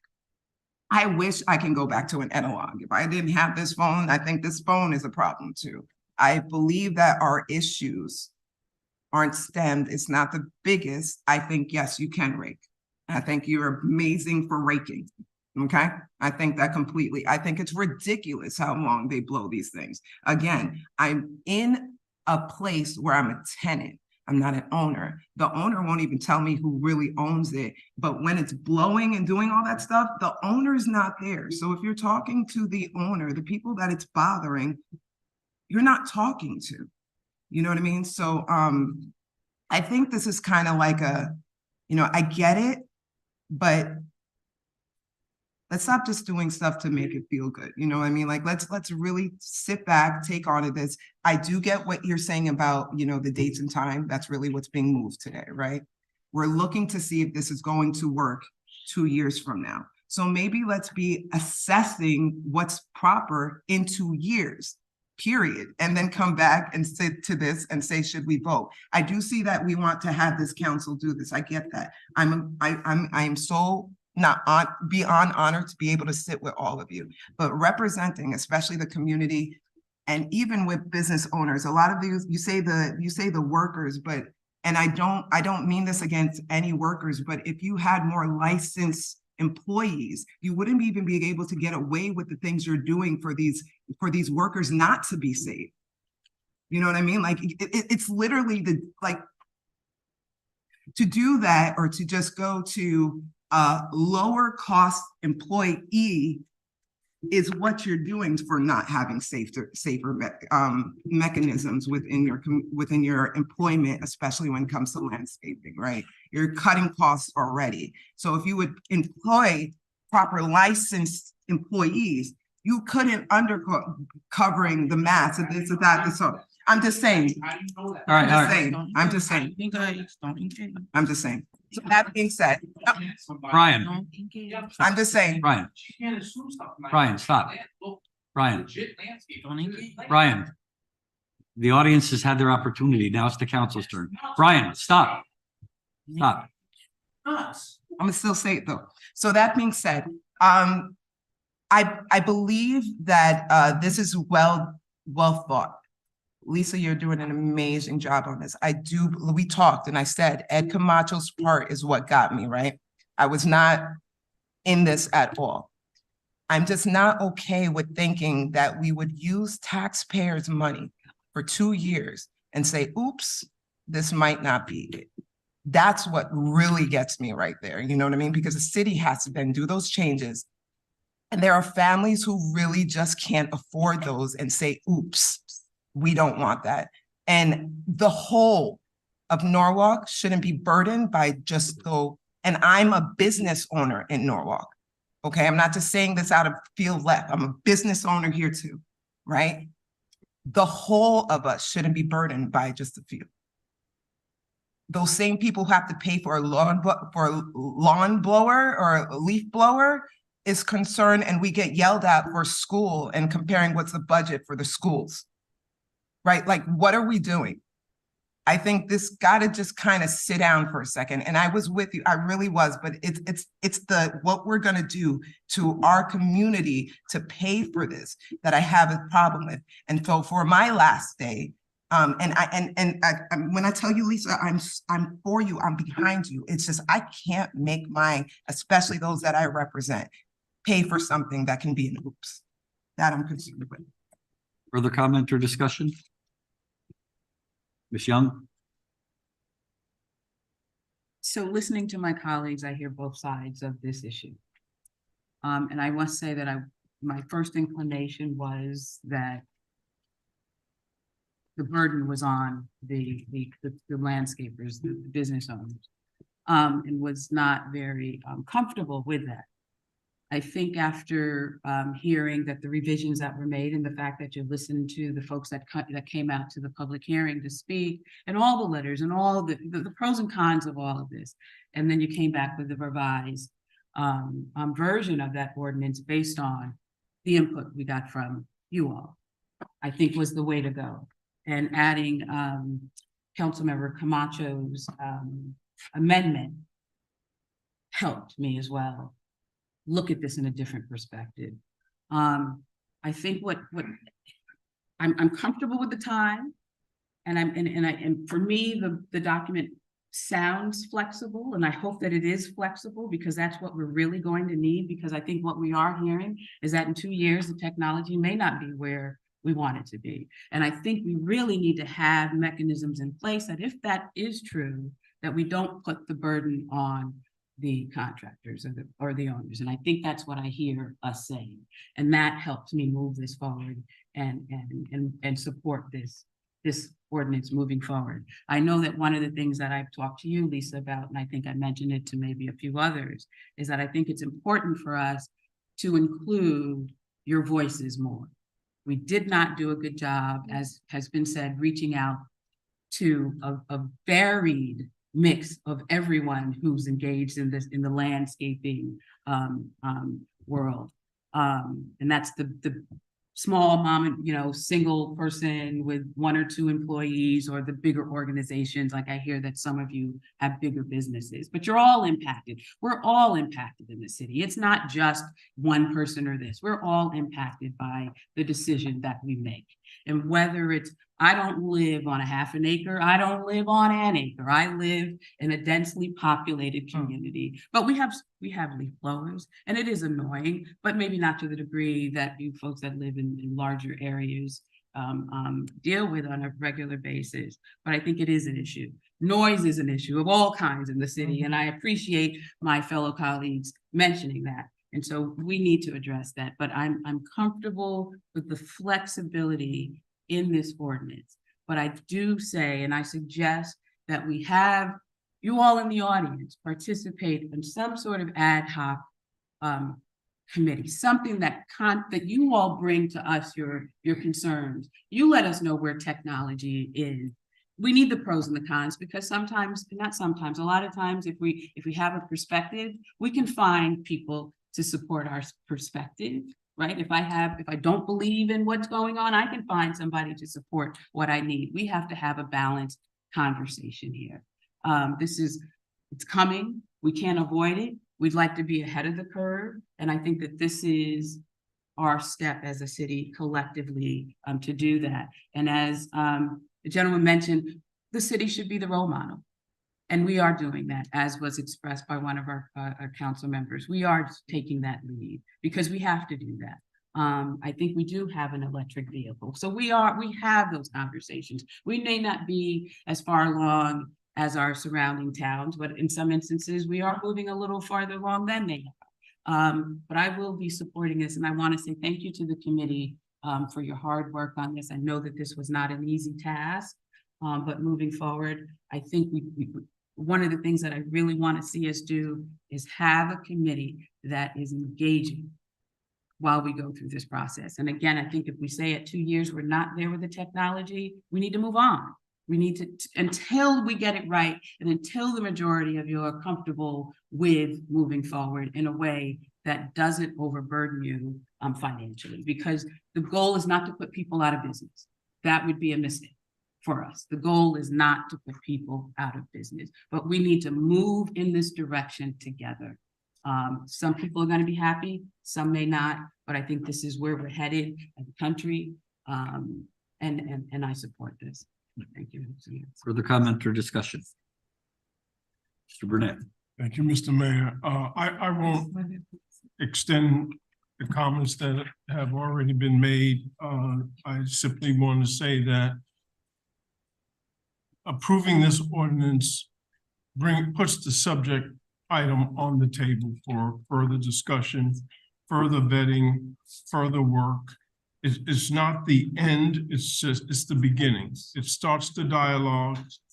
We all know that change is not comfortable, but we have to start somewhere. And by approving this ordinance, puts the subject on the table. And I want to thank everyone that's been here for the past almost 2 hours. And you shared your comments. I want to thank those that I've spoken with, Lisa Henderson. I'm going to call you out for your discussions with me and opening my eyes in terms of what's been going on. But again, I just want to say approving this ordinance puts the subject on the table so that we can continue to move forward. Thank you. Further comment or discussion? Please. I'm sorry, I do, but Lisa, may I ask you a question? Is there any way to, I know, but on the city side of things, while the 2 years is going, is there a limit we could kind of stop? The city isn't paying. Are you calling for a vote? No. No, not yet. Ms. Revolution is asking, is this what the cost to the city? No. I was just saying in the 2 years, like I was just in this conversation, can we just have like, if what was talked about, let's just say was 3,500. And we just said, okay, so we'll check up to like 10,000. It's not in the ordinance. I mean, like, Right. it wouldn't be embedded in the ordinance. No, It's basically, that's part of the budgeting process and. Right, is there language to it? Okay. Yeah, exactly. And any further comments or discussion? I was just wondering. If that was in- Seeing none, I will ask for a roll call vote. Mr. Burnett, Aye. Mr. Camacho, Aye. Mr. Goldstein, Yes. Ms. Najolski Eichner, Aye. Ms. Ayers, Nay. Mr. Uvelman, Aye. Ms. Revelous, Abstaining. Abstaining. Ms. Young, Yes. Ms. McMurr, No. Mr. Meek, No. Ms. Shanahan, Yes. Mr. Frere, Yes. 1, 2, 3, 4. 4, 5, 6, 7. Passes. We have 8 yeses and 1, 2, 3 nays and 1 abstention. Okay, so we have 8 yeses, 3 nos, and 1 abstention. The motion carries. Next item on the agenda, Ms. Shanahan, item 7D2. Oh, wait, I'm sorry, Mr. Hoopleman, did you get Mr. Hoopleman's vote? Yes. Okay, good, great. So the next item on the agenda is the affordable housing ordinance, and I wanted to first of all, just say how much work went into this work, and Ms. Ayers and Ms. McMurray will be discussing it because they did the lion's share of the work. I'm sorry, I was looking at you, but I really need Ms. Najelski. I know, sorry, a little distracted for a moment there. This was excellent work that was begun in a committee with Mr. Burnett and then moved on to a committee chaired by Ms. Ayers and Ms. Najelski. So I'll pass that for them to discuss the ordinance and also, manage the vote. Thank you, Ms. Shanahan, and I will speak briefly about the details of this and then turn it over to Ms. Ayers to talk about the broader thinking that the ad hoc housing committee that she chaired really did to sort of guide this work. But this ordinance is intended to allow the city to expend the funds that we receive under the workforce housing zoning regulations. So the city has received over the last few years about $1.2 million from developers to facilitate the construction of affordable housing in the city. So this ordinance is designed to allow us to expend those funds and to do so in a way that is strategic and that is driven by the needs of the city's residents who live in affordable housing for the ways that we choose to construct additional affordable housing here. So just a few things to note about this ordinance. What it primarily does is establish an affordable housing account committee to work with planning and zoning in the Department of Community Services to develop a application process for the use of these funds. It limits the use of these funds, again, specifically to the construction of affordable units or the renovation and maintenance of existing units. And the committee was very clear that the goal of this really is the hard costs of development, so that there is something tangible. This is creating spaces that people can live in. That committee will, again, as I said, work with planning and zoning and the community services to develop an application criteria, make sure that the application criteria for any given year are specific to the needs in Norwalk of that year. And again, that means that these guidelines may change year to year. In fact, they're required to be revisited every 3 years. So that, again, this is not a static program. This is an opportunity to fill and meet needs within the city. And again, it's, could be used for a number of purposes. One very likely option is that it could be used to be matching funds. So if the city is eligible for a state grant, but that state grant requires us to pay 10 or 20% of the costs, this would be a way that we would have the funds on hand to make sure that we can sort of maximize our leverage with other funding sources. And this committee will provide a report to the council every year to sort of allow us to track the use of these funds. The only other note that I wanted to make, because this is a question that people have raised, we are defining affordable housing in this ordinance at 60% of the state of Connecticut median income.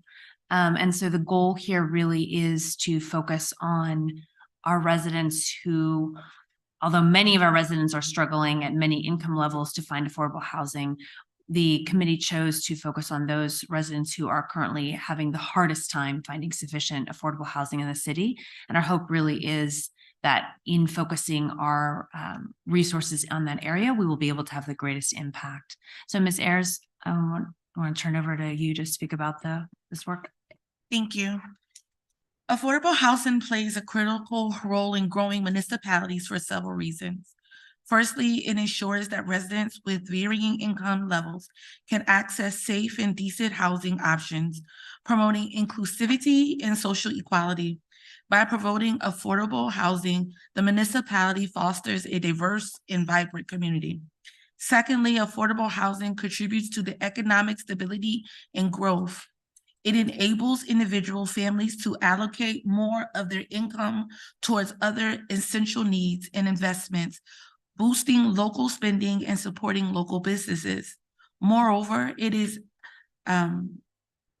attracts and retains a diverse workforce, which is vital for sustaining development of a municipality. Thirdly, affordable housing helps address homelessness and reduces the strain on social services. When individuals have access to stable housing, it improves their overall well-being, enhances educational opportunities, and promotes better health outcomes. This in turn reduces the burden on emergency services and healthcare systems. Lastly, affordable housing supports sustainable urban development. By providing housing options closer to places of work, it reduces commute times and traffic congestion, leading to improved environmental conditions and reduced carbon emissions. Overall, affordable housing is essential in a growing municipality as it fosters social cohesion, drives economic prosperity, addresses homelessness, and promotes sustainable development.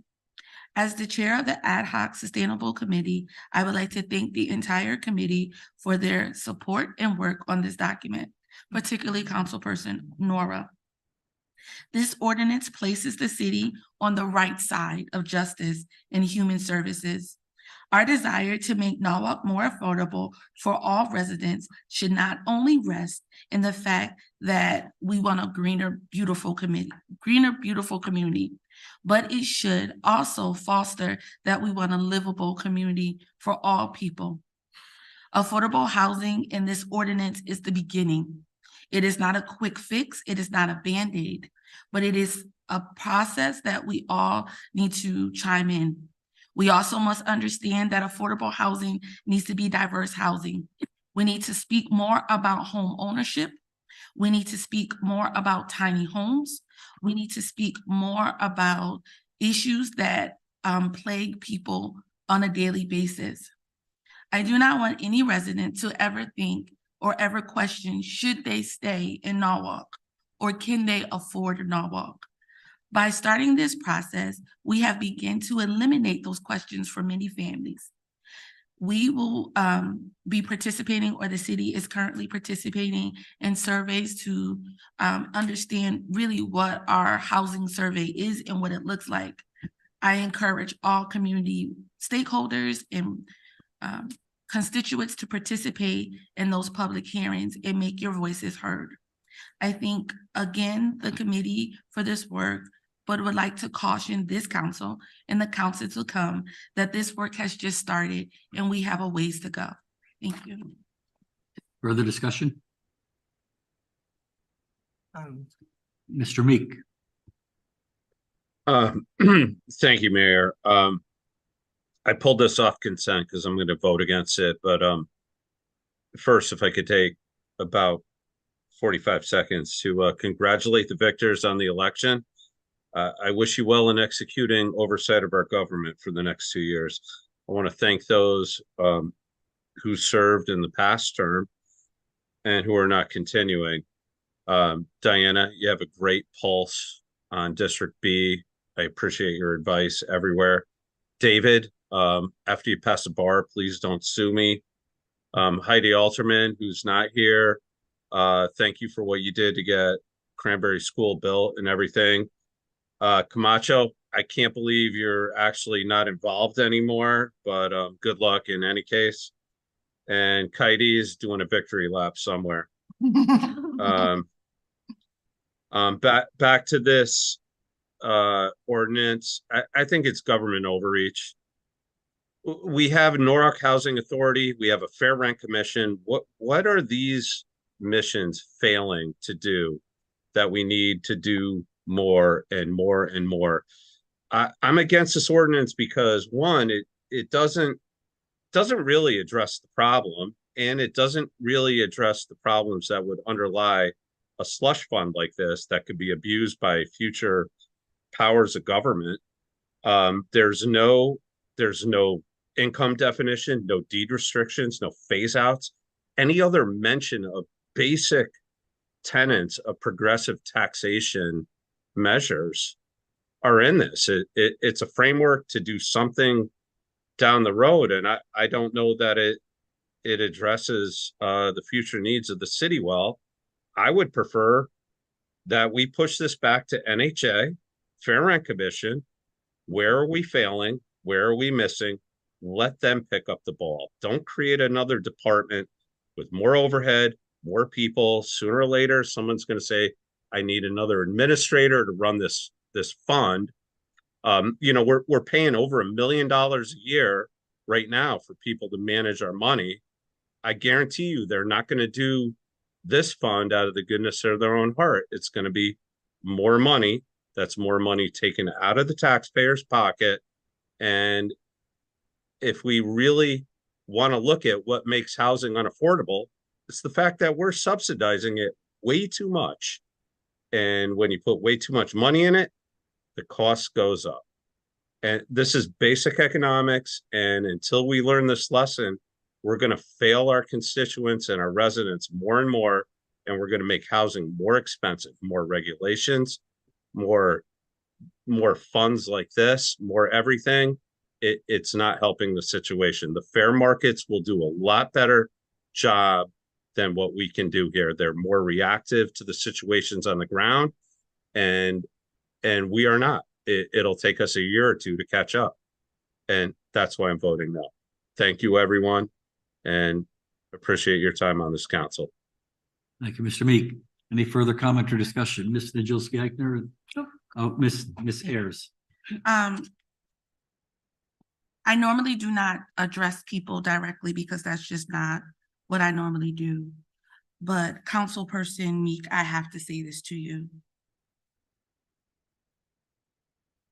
You are amazing in a bad way. You just stated NAWA public housing and fair rent. You don't even know what those things do to say NAWA public housing and fair rent. And then you went on to say the fair market will fix itself. Well, if that was true, we wouldn't have NAWA public housing and a fair rent commission. You talk out the both sides of your mouth, and it is nauseating. This fund is not to create another department. This ordinance, is not to create another department.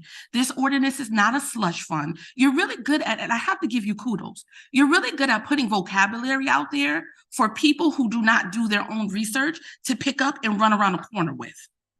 But let me help you out, my dear sir. Well, let me help you out, my dear. I'm being very civil. Let's be civil. Let me help you out, my dear sir. There are people who have invested in this community in more ways than you could even imagine that want to stay here. But because of the market rate, because they do not have the upper hand that some people have, they cannot stay here. We as a city cannot turn a blind eye to those people. And to say that we already have mechanisms to address this fund, if we had the mechanisms, we would not have made an ad hoc committee, nor would we have made an ordinance. And I also want to put this out into the atmosphere.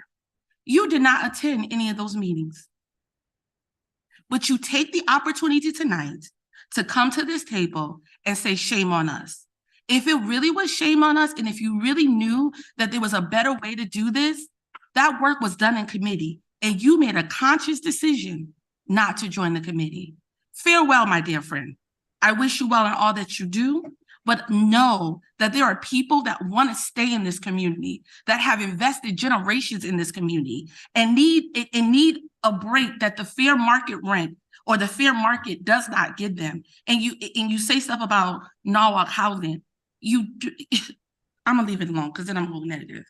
I really want you to understand that we are not trying to make another department. We are trying to be good stewards of what we have by giving the money that has been collected in this trust out in a responsible manner. Thank you, Mr. Mayor. Thank you. Further discussion. Ms. Najolski. Let him respond. I'm not allowed to respond to that. He can respond. In a moment, you've had a comment, and Nicole. Thank you. in a moment.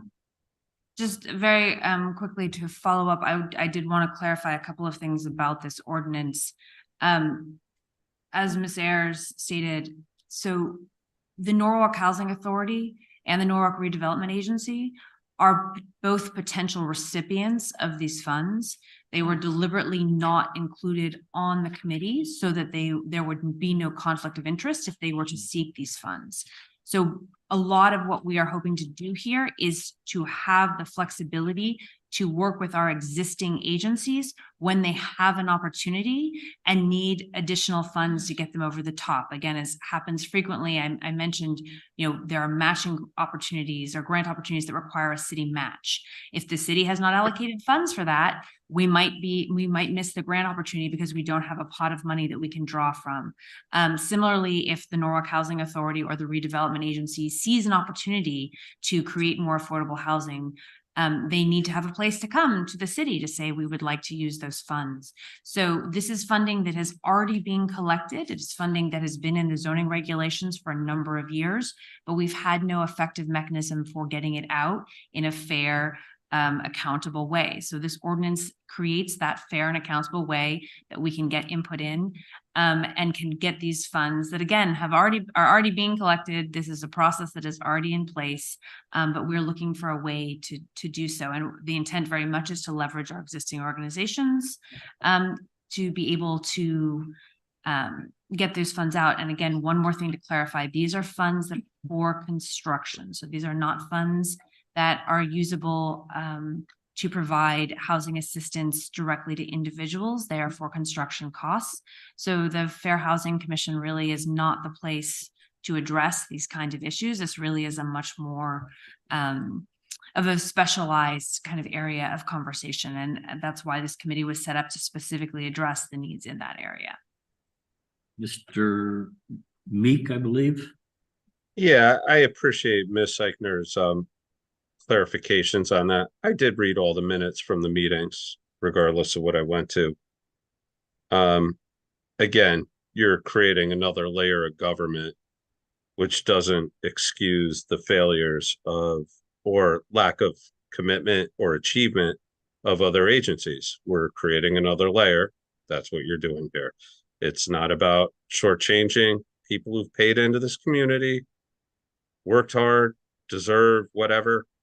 It's just you're creating more government to create what government, or to remedy what government couldn't accomplish in the first place. Keep it up. Maybe it works. I don't think it does. Thank you.